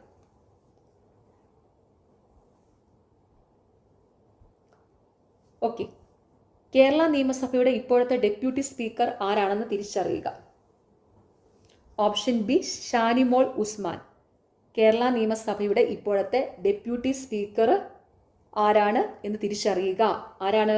ഷാനിമോൾ ഉസ്മാൻ. കേരള നിയമസഭയുടെ നിലവിലെ ഡെപ്യൂട്ടി സ്പീക്കർ ഷാനിമോൾ ഉസ്മാൻ ആണ്. കേരള നിയമസഭയുടെ നിലവിലെ സ്പീക്കർ തിരുവഞ്ചൂർ രാധാകൃഷ്ണനാണ്. ഓർത്തു വെച്ചോണം, കേരള നിയമസഭയുടെ നിലവിലെ സ്പീക്കർ തിരുവഞ്ചൂർ രാധാകൃഷ്ണനാണ്.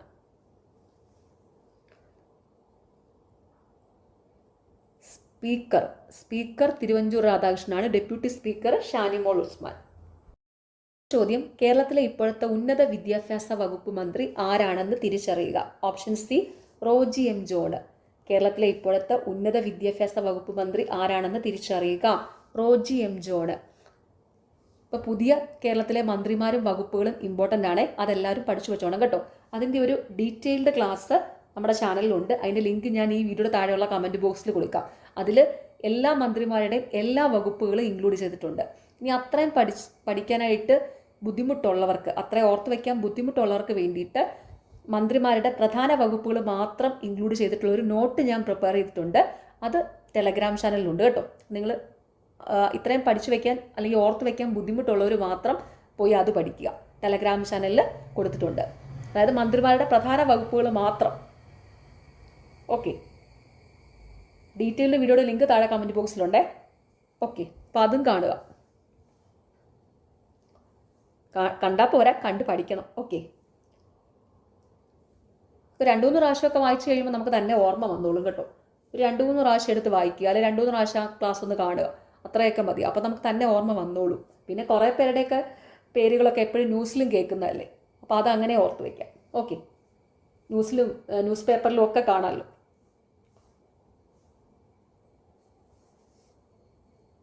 താഴെ തന്നിരിക്കുന്നവയിൽ അരേ സമാജ സ്ഥാപകൻ ആരെന്ന് കണ്ടെത്തുക. Option D Pandit K P Karuppan. അരേ സമാജ സ്ഥാപകൻ ആരാണ്? Pandit K P Karuppan. പ്രത്യക്ഷ രക്ഷാ ദൈവസഭ PRDS സ്ഥാപിച്ചത് പൊയ്കയിൽ യോഹന്നാനാണ്. തിരുവിതാംകൂർ മുസ്ലിം മഹാജന സ്ഥാപിച്ചത് വക്കം അബ്ദുൽ ഖാദർ മൗലവിയാണ്. സാധുജന പരിപാലന യോഗം സ്ഥാപിച്ചത് അയ്യങ്കാളിയാണ്. അപ്പോൾ അതും കൂടി ഓർത്ത് വെച്ചോണേ. പ്രത്യക്ഷ രക്ഷാ ദൈവസഭ PRDS സ്ഥാപിച്ചത് പൊയ്കയിൽ യോഹന്നാൻ. തിരുവിതാംകൂർ മുസ്ലിം മഹാജന സഭ സ്ഥാപിച്ചത് വക്ക അബ്ദുൽ ഖാദർ മൗലവി. സാധുജന പരിപാലന യോഗം സ്ഥാപിച്ചത് അയ്യങ്കാളി. താഴെ തന്നിരിക്കുന്നവയിൽ നിന്ന് ഗ്രീൻഫീൽഡ് ഇന്റർനാഷണൽ സ്റ്റേഡിയം സ്ഥിതി ചെയ്യുന്ന ജില്ല ഏതെന്ന് കണ്ടെത്തുക. Option B Thiruvananthapuram. തിരുവനന്തപുരത്തെ കാര്യവട്ടത്താണ് കേട്ടോ. അപ്പോൾ താഴെ തന്നിരിക്കുന്നവയിൽ നിന്ന് ഗ്രീൻഫീൽഡ് ഇന്റർനാഷണൽ സ്റ്റേഡിയം സ്ഥിതി ചെയ്യുന്ന ജില്ല ഏതാണെന്ന് കണ്ടെത്തുക. ജില്ല തിരുവനന്തപുരം. തിരുവനന്തപുരം ജില്ലയിലെ കാര്യവട്ടത്താണ് ഈ സ്റ്റേഡിയം ഉള്ളത്. ഓക്കെ. കേരള സംസ്ഥാന സർക്കാർ നൽകുന്ന ഉന്നത കായിക ബഹുമതി ഏതെന്ന് കണ്ടെത്തുക.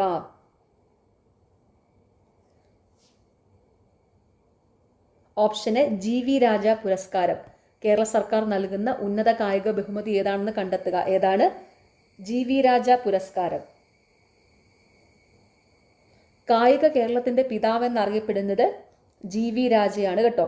കായിക കേരളത്തിന്റെ പിതാവെന്നറിയപ്പെടുന്നത് GV രാജയാണ്. ഓക്കെ. കേരള സംസ്ഥാന സർക്കാർ നൽകുന്ന ഉന്നത കായിക ബഹുമതി ഏതാണ്?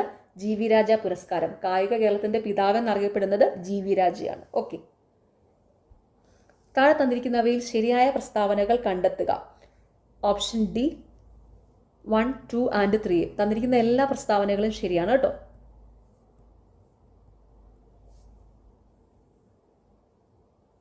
ശരിയായ പ്രസ്താവനകൾ: കേരളത്തിന്റെ തെക്കേ അറ്റത്തുള്ള വന്യജീവി സങ്കേതമാണ് നെയ്യാർ വന്യജീവി സങ്കേതം. നെയ്യാർ വനമേഖലയിലാണ് കേരളത്തിലെ രണ്ടാമത്തെ ഉയരം കൂടിയ കൊടുമുടിയായ അഗസ്ത്യാർകൂടം സ്ഥിതി ചെയ്യുന്നത്. ഇക്കോ ടൂറിസം കേന്ദ്രമായ നെയ്യാർ വന്യജീവി സങ്കേതത്തിലാണ് കേരളത്തിലെ ഏക ലയൺ സഫാരി പാർക്ക് പ്രവർത്തിക്കുന്നത്. ഓർത്തു വയ്ക്കുക, ശരിയായ പ്രസ്താവനകൾ എന്താണ്?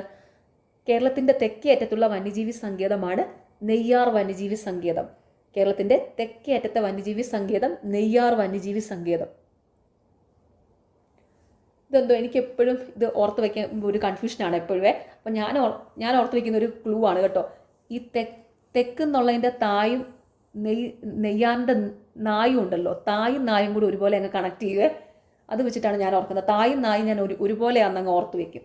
എനിക്കിത് എന്താണെന്ന് അറിയത്തില്ല. ഞാൻ ഈ ചോദ്യം എപ്പോഴും തെറ്റിക്കുമായിരുന്നു. എനിക്ക് എപ്പോഴും കൺഫ്യൂഷനായിരുന്നു കേരളത്തിൻ്റെ തെക്കേ അറ്റത്തുള്ള വന്യജീവി സങ്കേതം ഏതാണെന്ന്. പിന്നെ ഒരു രക്ഷയില്ലാഞ്ഞിട്ട് ഞാൻ ഇങ്ങനെ ഒരു ക്ലൂ കണ്ടുപിടിച്ചു, തേയും നേയും. അപ്പോൾ ആ തായും നായും ഒരുപോലെയാണെന്നങ്ങ് മനസ്സിലങ്ങ് വിചാരിച്ചിട്ട് ചെയ്യുമായിരുന്നു. അപ്പം തെറ്റാറില്ലായിരുന്നു കേട്ടോ. എന്തെങ്കിലും ഒരു ക്ലൂ നിങ്ങൾ തന്നെ കണ്ടുപിടിക്കുക. നിങ്ങൾക്ക് എന്തെങ്കിലുമൊക്കെ ഡൗട്ട്സ് വരുന്ന ക്വസ്റ്റ്യൻസിലെ നിങ്ങളായിട്ട് എന്തെങ്കിലും ഒരു ക്ലൂ കണ്ടുപിടിക്കുക. എനിക്ക് എപ്പോഴും തെറ്റുമായിരുന്നു. അപ്പം ഞാൻ പിന്നെ ഒരു രക്ഷയില്ലാഞ്ഞിട്ട് തേയും നേയും കൂടി അങ്ങോട്ട് കണക്ട് ചെയ്തു. ആ തേയും നേയും കൂടെ ഒരുപോലെയാണെന്ന് കണക്ട് ചെയ്ത് ഓർത്ത് വയ്ക്കുമായിരുന്നു. അപ്പോൾ കേരളത്തിൻ്റെ തെക്കേ അറ്റത്തുള്ള വന്യജീവി സങ്കേതമാണ് നെയ്യാർ വന്യജീവി സങ്കേതം. ഓക്കെ. നെയ്യാർ വനമേഖലയിലാണ് കേരളത്തിലെ രണ്ടാമത്തെ ഉയരം കൂടിയ കൊടുമുടിയായ അഗസ്ത്യാർകൂടം സ്ഥിതി ചെയ്യുന്നത് കേട്ടോ. നെയ്യാർ വനമേഖലയിലാണ് കേരളത്തിലെ രണ്ടാമത്തെ ഉയരം കൂടിയ കൊടുമുടിയായ അഗസ്ത്യാർകൂടം സ്ഥിതി ചെയ്യുന്നത്. കേരളത്തിലെ ഏറ്റവും ഉയരം കൂടിയ കൊടുമുടി ഏതാണ്? ആനമുടി. കേരളത്തിലെ ഏറ്റവും ഉയരം കൂടിയ കൊടുമുടി ആനമുടിയാണ് കേട്ടോ. അപ്പോൾ കേരളത്തിലെ രണ്ടാമത്തെ ഉയരം കൂടിയ കൊടുമുടി അഗസ്ത്യാർകൂടം. ഓക്കെ. ഇക്കോ ടൂറിസം കേന്ദ്രമായ നെയ്യാർ വന്യജീവി സങ്കേതത്തിലാണ് കേരളത്തിലെ ഏക ലയൺ സഫാരി പാർക്ക് പ്രവർത്തിക്കുന്നത്. കേരളത്തിലെ ഏക ലയൺ സഫാരി പാർക്ക് പ്രവർത്തിക്കുന്നത് എവിടെയാണ്? നെയ്യാർ വന്യജീവി സങ്കേതത്തിലാണ്. ഓക്കെ. അയ്യങ്കാളിയുമായി ബന്ധപ്പെട്ട് ശരിയായ പ്രസ്താവനകൾ ഏതെല്ലാം? Option B 2 and 3. അയ്യങ്കാളിയുമായി ബന്ധപ്പെട്ട ശരിയായ പ്രസ്താവനകൾ: കല്ലുമാല സമരം സംഘടിപ്പിച്ചു, സാധുജന പരിപാലന യോഗം സ്ഥാപിച്ചു. അയ്യങ്കാളിയുമായി ബന്ധപ്പെട്ടുള്ള ശരിയായ പ്രസ്താവനകൾ: കല്ലുമാല സമരം സംഘടിപ്പിച്ചു, സാധുജന പരിപാലന യോഗം സ്ഥാപിച്ചു.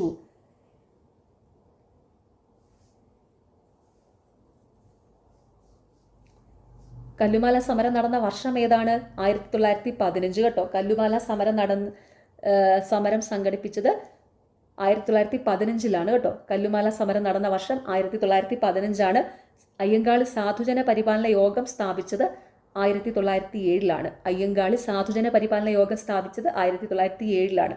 കല്ലുമാല സമരം നടന്ന വർഷം ഇമ്പോർട്ടൻ്റ് ആണ്, 1915. ദക്ഷിണേന്ത്യയിൽ ആദ്യമായിട്ട് കണ്ണാടി പ്രതിഷ്ഠ നടത്തിയത് വൈകുണ്ഠസ്വാമികളാണ്. നമ്മൾ മുമ്പ് ഒരു ചോദ്യത്തിൽ പഠിച്ചതായിരുന്നു തോന്നുന്നു അല്ലേ? എന്താണ്? ദക്ഷിണേന്ത്യയിൽ ആദ്യമായിട്ട് കണ്ണാടി പ്രതിഷ്ഠ നടത്തിയത് ആരാണ്? വൈകുണ്ഠസ്വാമി കേട്ടോ. ഓർത്ത് വെച്ചോണേ. ദക്ഷിണേന്ത്യയിൽ ആദ്യമായിട്ട് കണ്ണാടി പ്രതിഷ്ഠ നടത്തിയത് വൈകുണ്ഠസ്വാമികളാണ്. ഓക്കെ.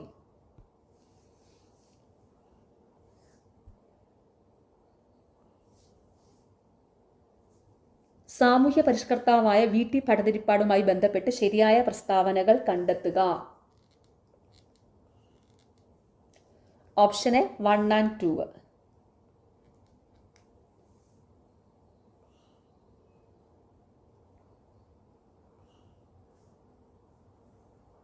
സാമൂഹ്യ പരിഷ്കർത്താവായ VT ഭട്ടതിരിപ്പാടുമായി ബന്ധപ്പെട്ടുള്ള ശരിയായ പ്രസ്താവനകൾ ഏതൊക്കെയാണ്? അടുക്കളയിൽ നിന്ന് അരങ്ങത്തേക്ക് എന്ന പേരിൽ നാടകം പ്രസിദ്ധീകരിച്ചു. സ്ത്രീധന സമ്പ്രദായത്തെയും പ്രായം കുറഞ്ഞ പെൺകുട്ടികളെ പ്രായമേറിയ പുരുഷന്മാർ വിവാഹം കഴിക്കുന്ന രീതിയെയും ചെറുത്തു. സാമൂഹ്യ പരിഷ്കർത്താവായ VT ഭട്ടതിരിപ്പാടുമായി ബന്ധപ്പെട്ട ശരിയായ പ്രസ്താവനകൾ കണ്ടെത്തുക. അടുക്കളയിൽ നിന്ന് അരങ്ങത്തേക്ക് എന്ന പേരിൽ നാടകം പ്രസിദ്ധീകരിച്ചു. സ്ത്രീധന സമ്പ്രദായത്തെയും പ്രായം കുറഞ്ഞ പെൺകുട്ടികളെ പ്രായമേറിയ പുരുഷന്മാർ വിവാഹം കഴിക്കുന്ന രീതിയെയും ചെറുത്തു.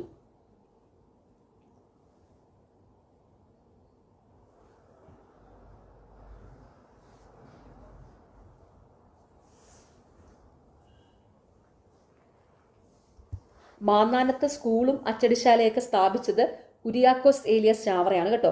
മാന്നാനത്ത് സ്കൂളും അച്ചടിശാലയൊക്കെ സ്ഥാപിച്ചത് കുര്യാക്കോസ് ഏലിയാസ് ചാവറയാണ്. ഓക്കെ. പാലിയൻ സത്യാഗ്രഹവുമായി ബന്ധപ്പെട്ട് ശരിയായ പ്രസ്താവനകൾ കണ്ടെത്തുക. ഓപ്ഷൻ ഡി എല്ലാം ശരിയാണ്. 1, 2 and 3 പാലിയൻ സത്യാഗ്രഹവുമായി ബന്ധപ്പെട്ടുള്ള ശരിയായ പ്രസ്താവനകൾ. 1947 മുതൽ 1948 മാർച്ച് വരെ നടന്ന പാലിയൻ സത്യാഗ്രഹം ഐത്തോച്ചാടനത്തിനെതിരെ നടന്ന പ്രക്ഷോഭമായിരുന്നു. കൊച്ചിയിലെ മുൻ മന്ത്രിമുഖ്യനായിരുന്ന പാലിയത്തച്ഛന്റെ ചേന്നമംഗലത്തുള്ള വീടിനു മുന്നിലുള്ള റോഡിൽ കൂടി നടക്കാനുള്ള അവർണരുടെ ശ്രമങ്ങൾ സംഘർഷത്തിലേക്ക് നയിച്ചു. സത്യാഗ്രഹികളിൽ ഒരാളായ AG വേലായുധന്റെ മരണത്തെ തുടർന്ന് സത്യാഗ്രഹം പിൻവലിച്ചു. പാലിയൻ സത്യാഗ്രഹവുമായി ബന്ധപ്പെട്ട ശരിയായ പ്രസ്താവനകൾ ഏതൊക്കെയാണ്? 1947 മുതൽ 1948 മാർച്ച് വരെ നടന്ന പാലിയൻ സത്യാഗ്രഹം ഐത്തോച്ചാടനത്തിനെതിരെ നടന്ന പ്രക്ഷോഭമായിരുന്നു.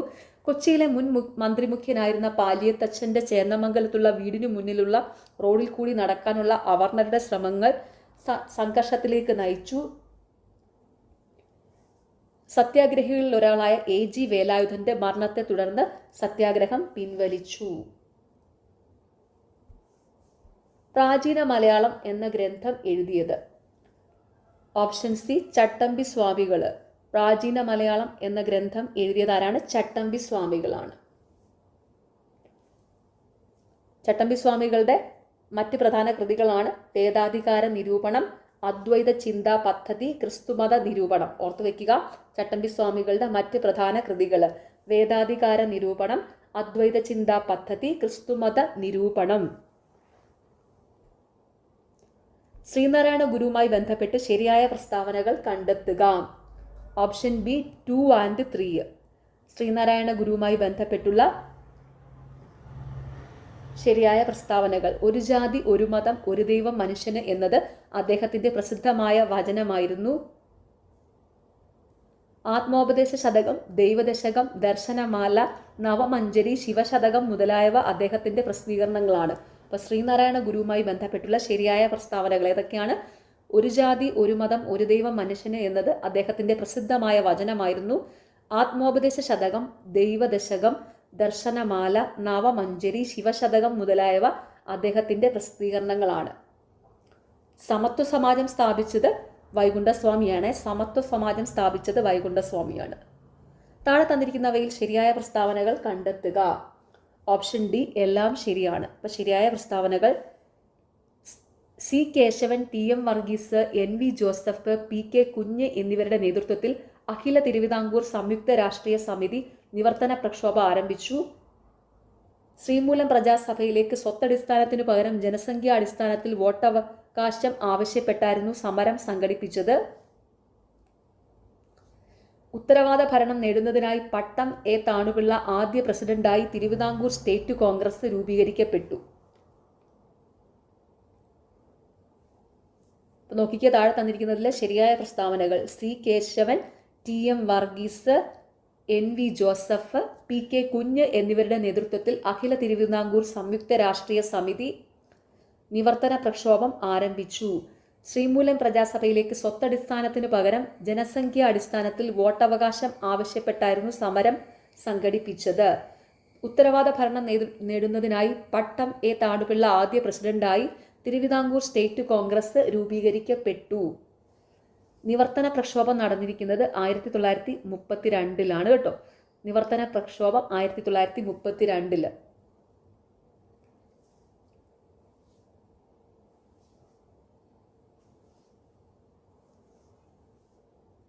അപ്പോൾ അതായത് നിവർത്തന പ്രക്ഷോഭം എന്ന് വെച്ചാൽ ഈഴവ മുസ്ലിം ക്രിസ്ത്യൻ വിഭാഗങ്ങൾക്ക് ജനസംഖ്യ ആനുപാതികമായി സംവരണം ആവശ്യപ്പെട്ട് നടന്ന പ്രക്ഷോഭമാണ്.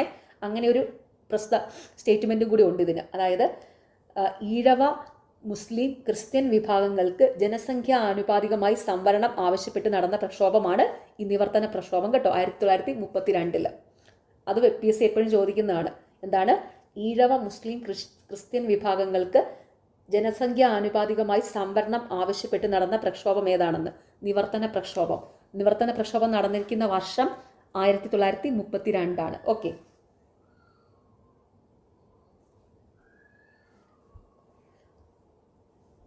കണ്ണൂരിൽ നിന്ന് മദ്രാസ് വരെ പട്ടിണി ജാഥയ്ക്ക് നേതൃത്വം നൽകിയത് ആരാണെന്ന് കണ്ടെത്തുക.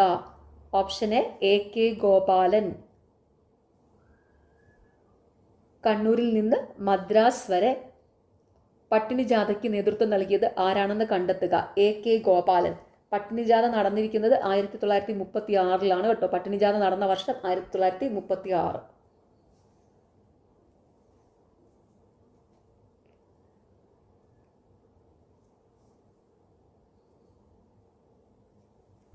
ആയിരത്തി 1936 തൃശൂർ പട്ടണത്തിലെ വൈദ്യുതി വിതരണം സ്വകാര്യ ഏജൻസിയെ ഏൽപ്പിക്കാൻ തീരുമാനിച്ച ദിവാൻ ആരാണെന്ന് കണ്ടെത്തുക.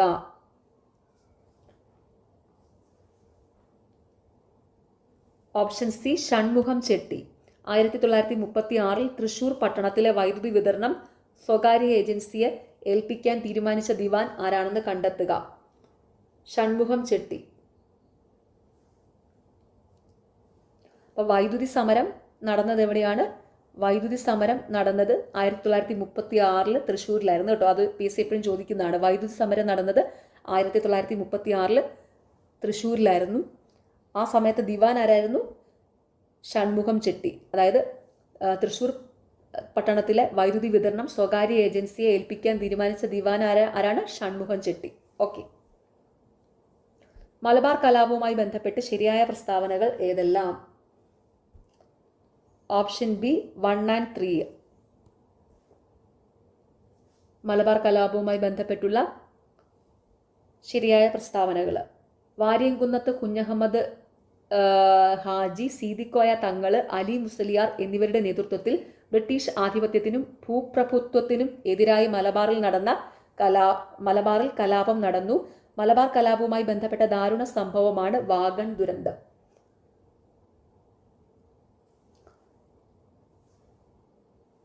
നോക്കിക്കേ, എന്താണ് മലബാർ കലാപവുമായി ബന്ധപ്പെട്ട ശരിയായ പ്രസ്താവനകൾ. വാര്യംകുന്നത്ത് കുഞ്ഞഹമ്മദ് ഹാജി, സീതിക്കോയ തങ്ങൾ, അലി മുസലിയാർ എന്നിവരുടെ നേതൃത്വത്തിൽ ബ്രിട്ടീഷ് ആധിപത്യത്തിനും ഭൂപ്രഭുത്വത്തിനും എതിരായി മലബാറിൽ കലാപം നടന്നു. മലബാർ കലാപവുമായി ബന്ധപ്പെട്ടുള്ള പ്രധാനപ്പെട്ട ദാരുണ സംഭവമാണ് വാഗൺ ദുരന്തം. മലബാർ കലാപം നടന്നത് 1921 കേട്ടോ. മലബാർ കലാപം നടന്നിരിക്കുന്നത് 1921.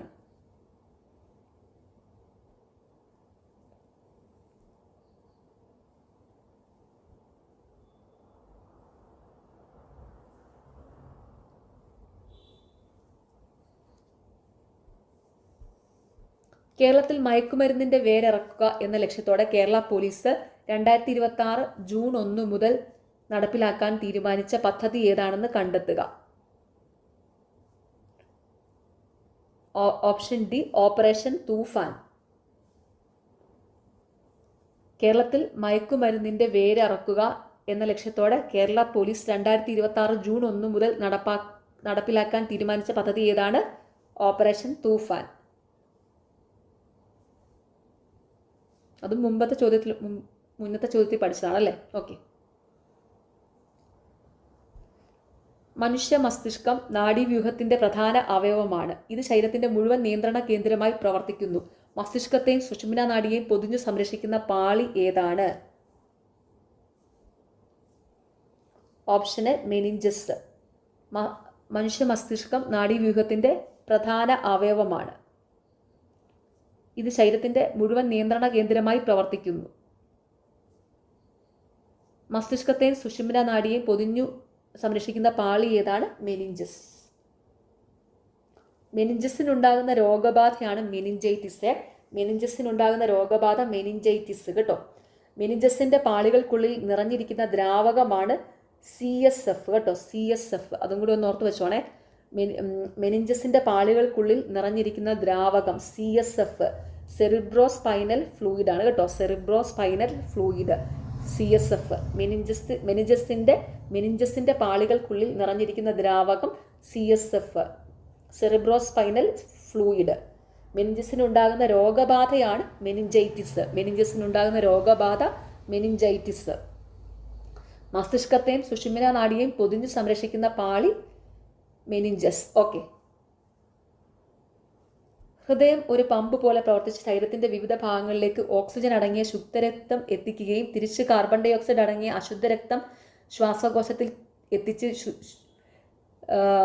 ശുദ്ധീകരിക്കുകയും ചെയ്യുന്നു. ഹൃദയത്തിൽ നിന്ന് ശരീരത്തിന്റെ വിവിധ ഭാഗങ്ങളിലേക്ക് രക്തം വഹിച്ചു കൊണ്ടുപോകുന്ന രക്തക്കുഴൽ ഏതാണ്? ഓപ്ഷൻ ബി ധമനികൾ. ഹൃദയം ഒരു പമ്പ് പോലെ പ്രവർത്തിച്ച് ശരീരത്തിന്റെ വിവിധ ഭാഗങ്ങളിലേക്ക് ഓക്സിജൻ അടങ്ങിയ ശുദ്ധരക്തം എത്തിക്കുകയും തിരിച്ച് കാർബൺ ഡൈ ഓക്സൈഡ് അടങ്ങിയ അശുദ്ധരക്തം ശ്വാസകോശത്തിൽ എത്തിച്ച് ശുദ്ധീകരിക്കുകയും ചെയ്യുന്നു. ഹൃദയത്തിൽ നിന്നും ശരീരത്തിന്റെ വിവിധ ഭാഗങ്ങളിലേക്ക് രക്തം വഹിച്ചുകൊണ്ടു പോകുന്ന രക്തക്കുഴൽ ഏതാണ്? ധമനികൾ.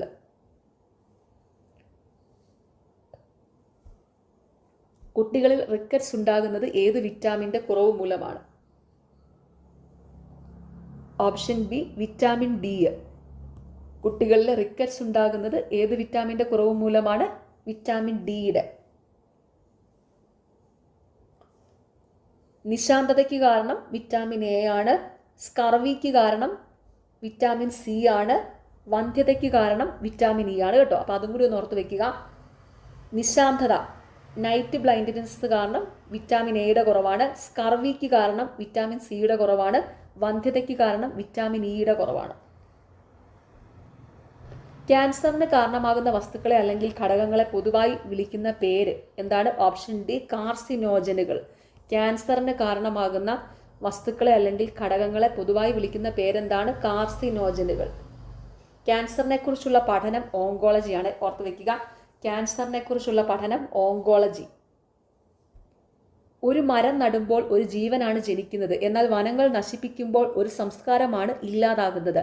വനനശീകരണം മൂലം അന്തരീക്ഷത്തിൽ ഏത് വാതകത്തിന്റെ അളവാണ് വർദ്ധിക്കുന്നത്? Option B carbon dioxide CO2. ഒരു മരം നടുമ്പോൾ ഒരു ജീവനാണ് ജനിക്കുന്നത്, എന്നാൽ വനങ്ങൾ നശിപ്പിക്കുമ്പോൾ ഒരു സംസ്കാരമാണ് ഇല്ലാതാകുന്നത്. വനനശീകരണം മൂലം അന്തരീക്ഷത്തിൽ ഏത് വാതകത്തിന്റെ അളവാണ് വർദ്ധിക്കുന്നത്? Carbon dye oxide.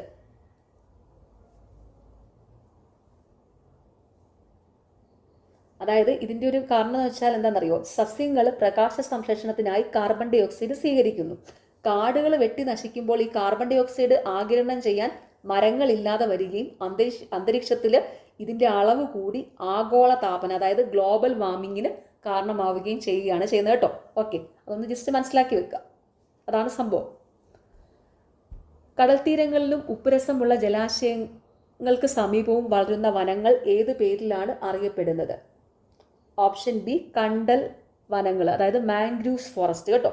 കണ്ടൽ വനങ്ങൾ. കടൽ തീരങ്ങളിലും ഉപ്പുരസമുള്ള ജലാശയങ്ങൾക്ക് സമീപവും വളരുന്ന വനങ്ങൾ ഏതു പേരിലാണ് അറിയപ്പെടുന്നത്? കണ്ടൽ വനങ്ങൾ.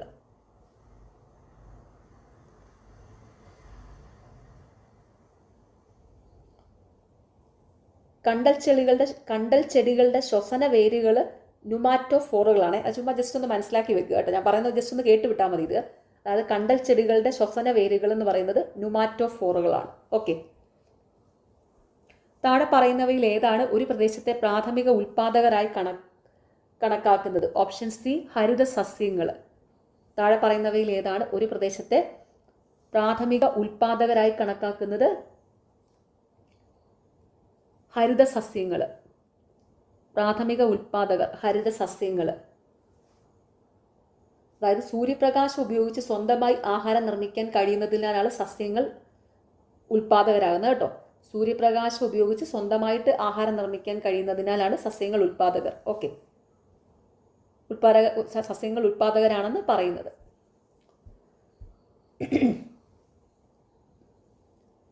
അന്തരീക്ഷത്തിലെ ഓസോൺ പാളിയുടെ തകർച്ചയ്ക്ക് കാരണമാകുന്ന പ്രധാന വില്ലൻ ഏതാണ്? Option B chlorofluoro carbon CFC. അന്തരീക്ഷത്തിലെ ഓസോൺ പാളിയുടെ തകർച്ചയ്ക്ക് കാരണമാകുന്ന പ്രധാന വില്ലൻ ഏതാണ്? Chlorofluoro carbon CFC.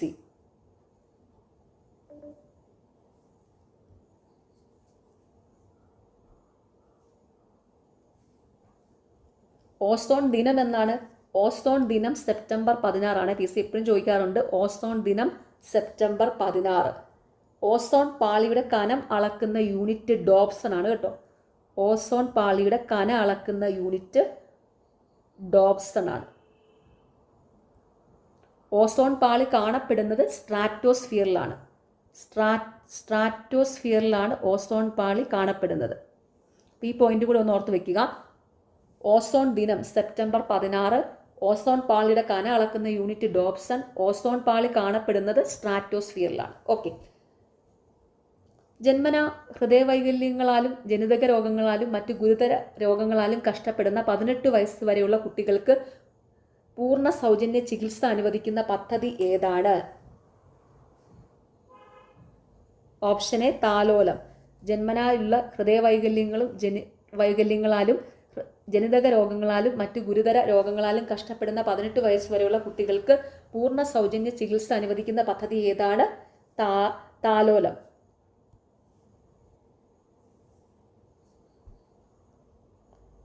സമുദ്രനിരപ്പിൽ നിന്ന് ഉയർന്ന പ്രദേശങ്ങളിൽ കൃഷി ചെയ്യുന്ന സുഗന്ധവ്യഞ്ജനങ്ങളുടെ രാജ്ഞി എന്നറിയപ്പെടുന്ന വിള ഏതാണ്? ഓപ്ഷൻ ബി ഏലക്ക. സമുദ്രനിരപ്പിൽ നിന്ന് ഉയർന്ന പ്രദേശങ്ങളിൽ കൃഷി ചെയ്യുന്ന സുഗന്ധവ്യഞ്ജനങ്ങളുടെ രാജ്ഞി എന്നറിയപ്പെടുന്ന വിള ഏതാണ്? ഏലക്ക. സുഗന്ധവ്യഞ്ജനങ്ങളുടെ രാജാവ് എന്നറിയപ്പെടുന്നത് കുരുമുളകാണ് കേട്ടോ. രാജാവ് കുരുമുളകാണ്.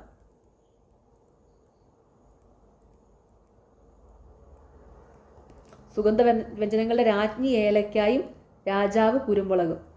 രാജ്ഞി എന്ന് പറയുമ്പോൾ അതൊരു പെണ്ണിൻ്റെ പേരാന്ന് വിചാരിക്കുക. ഏലമ്മ എന്നൊക്കെ കേട്ടിട്ടില്ലേ ആൾക്കാരുടെ പേര്? അപ്പം രാജ്ഞി ഏതാ? ഏലക്കയാണ്. അപ്പം രാജാവോ കുരുമുളക്. രാജാവും രാജ്ഞിയും തമ്മിൽ മാറിപ്പോകരുത്. രാജാവ് കുരുമുളകാണ്. രാജ്ഞി എന്ന് പറയുമ്പോൾ ഏലമ്മ എന്നോർത്ത് വെക്കുക. ഏലമ്മ ആരാ? ഏലക്ക.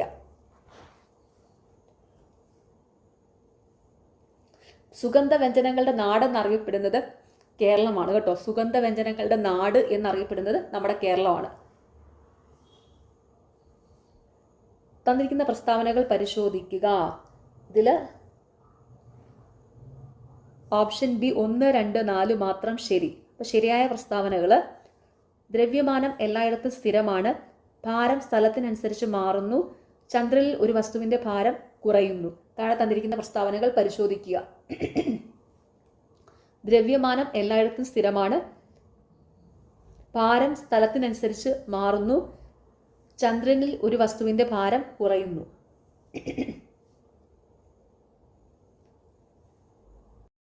ജോഡികളിൽ ഏതാണ് ഐസോടോപ്പുകൾ? Option A carbon 14, carbon 12. താഴെ തന്നിരിക്കുന്ന ജോഡികളിൽ ഏതാണ് ഐസോടോപ്പുകൾ?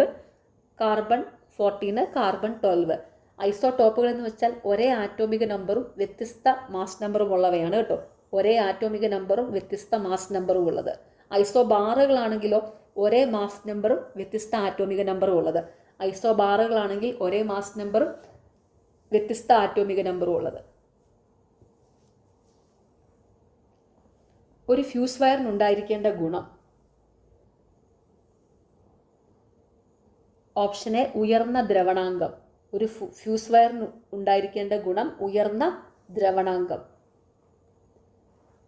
തുരുമ്പ് പ്രധാനമായും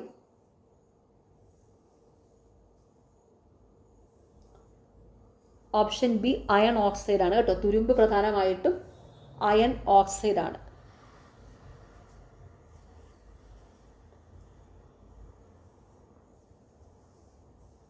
അതായത് ഇരുമ്പ് ഈർപ്പത്തിൻ്റെയും ഓക്സിജൻ്റെയും സാന്നിധ്യത്തിൽ പ്രവർത്തിക്കുമ്പോൾ തുരുമ്പുണ്ടാകുന്നുണ്ടല്ലോ.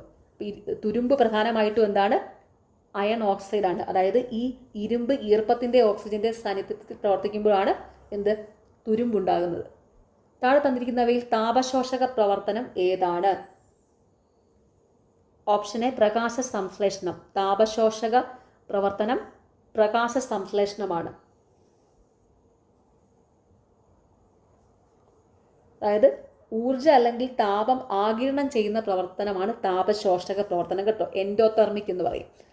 ഊർജ്ജം അല്ലെങ്കിൽ താപം ആഗിരണം ചെയ്യുന്ന പ്രവർത്തനമാണ് താപശോഷക പ്രവർത്തനം. അപ്പം സസ്യങ്ങൾ എന്താ? ഈ സൂര്യപ്രകാശം ആഗിരണം ചെയ്യുന്നുണ്ടല്ലോ. സസ്യങ്ങൾ സൂര്യപ്രകാശം ആഗിരണം ചെയ്യുന്നുണ്ട്. അതാണ് പറഞ്ഞിരിക്കുന്നത് താപശോഷക പ്രവർത്തനത്തിന് ഉദാഹരണം പ്രകാശ സംശ്ലേഷണം എന്ന് പറഞ്ഞിരിക്കുന്നത്. ഭൂമിയെ ചു ഭൂമിയെ ചുറ്റി ഭ്രമണം ചെയ്യുന്ന ബഹിരാകാശ നൗകയിലെ യാത്രികർക്ക് ഭാരമില്ലാത്ത അവസ്ഥ അനുഭവപ്പെടുന്നു. കാരണം എന്താണ്?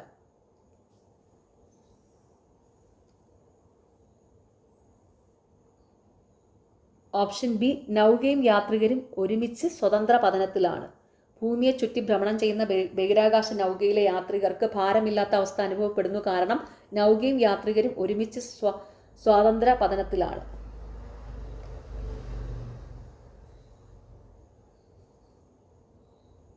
ഭൂമിയിൽ അന്തരീക്ഷമില്ലായിരുന്നെങ്കിൽ പകൽ സമയത്ത് ആകാശം ഓപ്ഷൻ ഡി കറുപ്പ് നിറത്തിലായിരിക്കും. ഭൂമിയിൽ അന്തരീക്ഷം ഇല്ലായിരുന്നെങ്കിൽ പകൽ സമയത്ത് ആകാശം കറുപ്പ് നിറത്തിലായേനെ.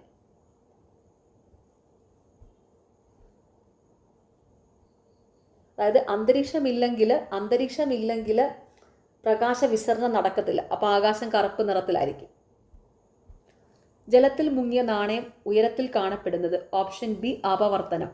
ജലത്തിൽ മുങ്ങിയ നാണയം ഉയരത്തിൽ കാണപ്പെടുന്നത് അപവർത്തനം കാരണമാണ് കേട്ടോ.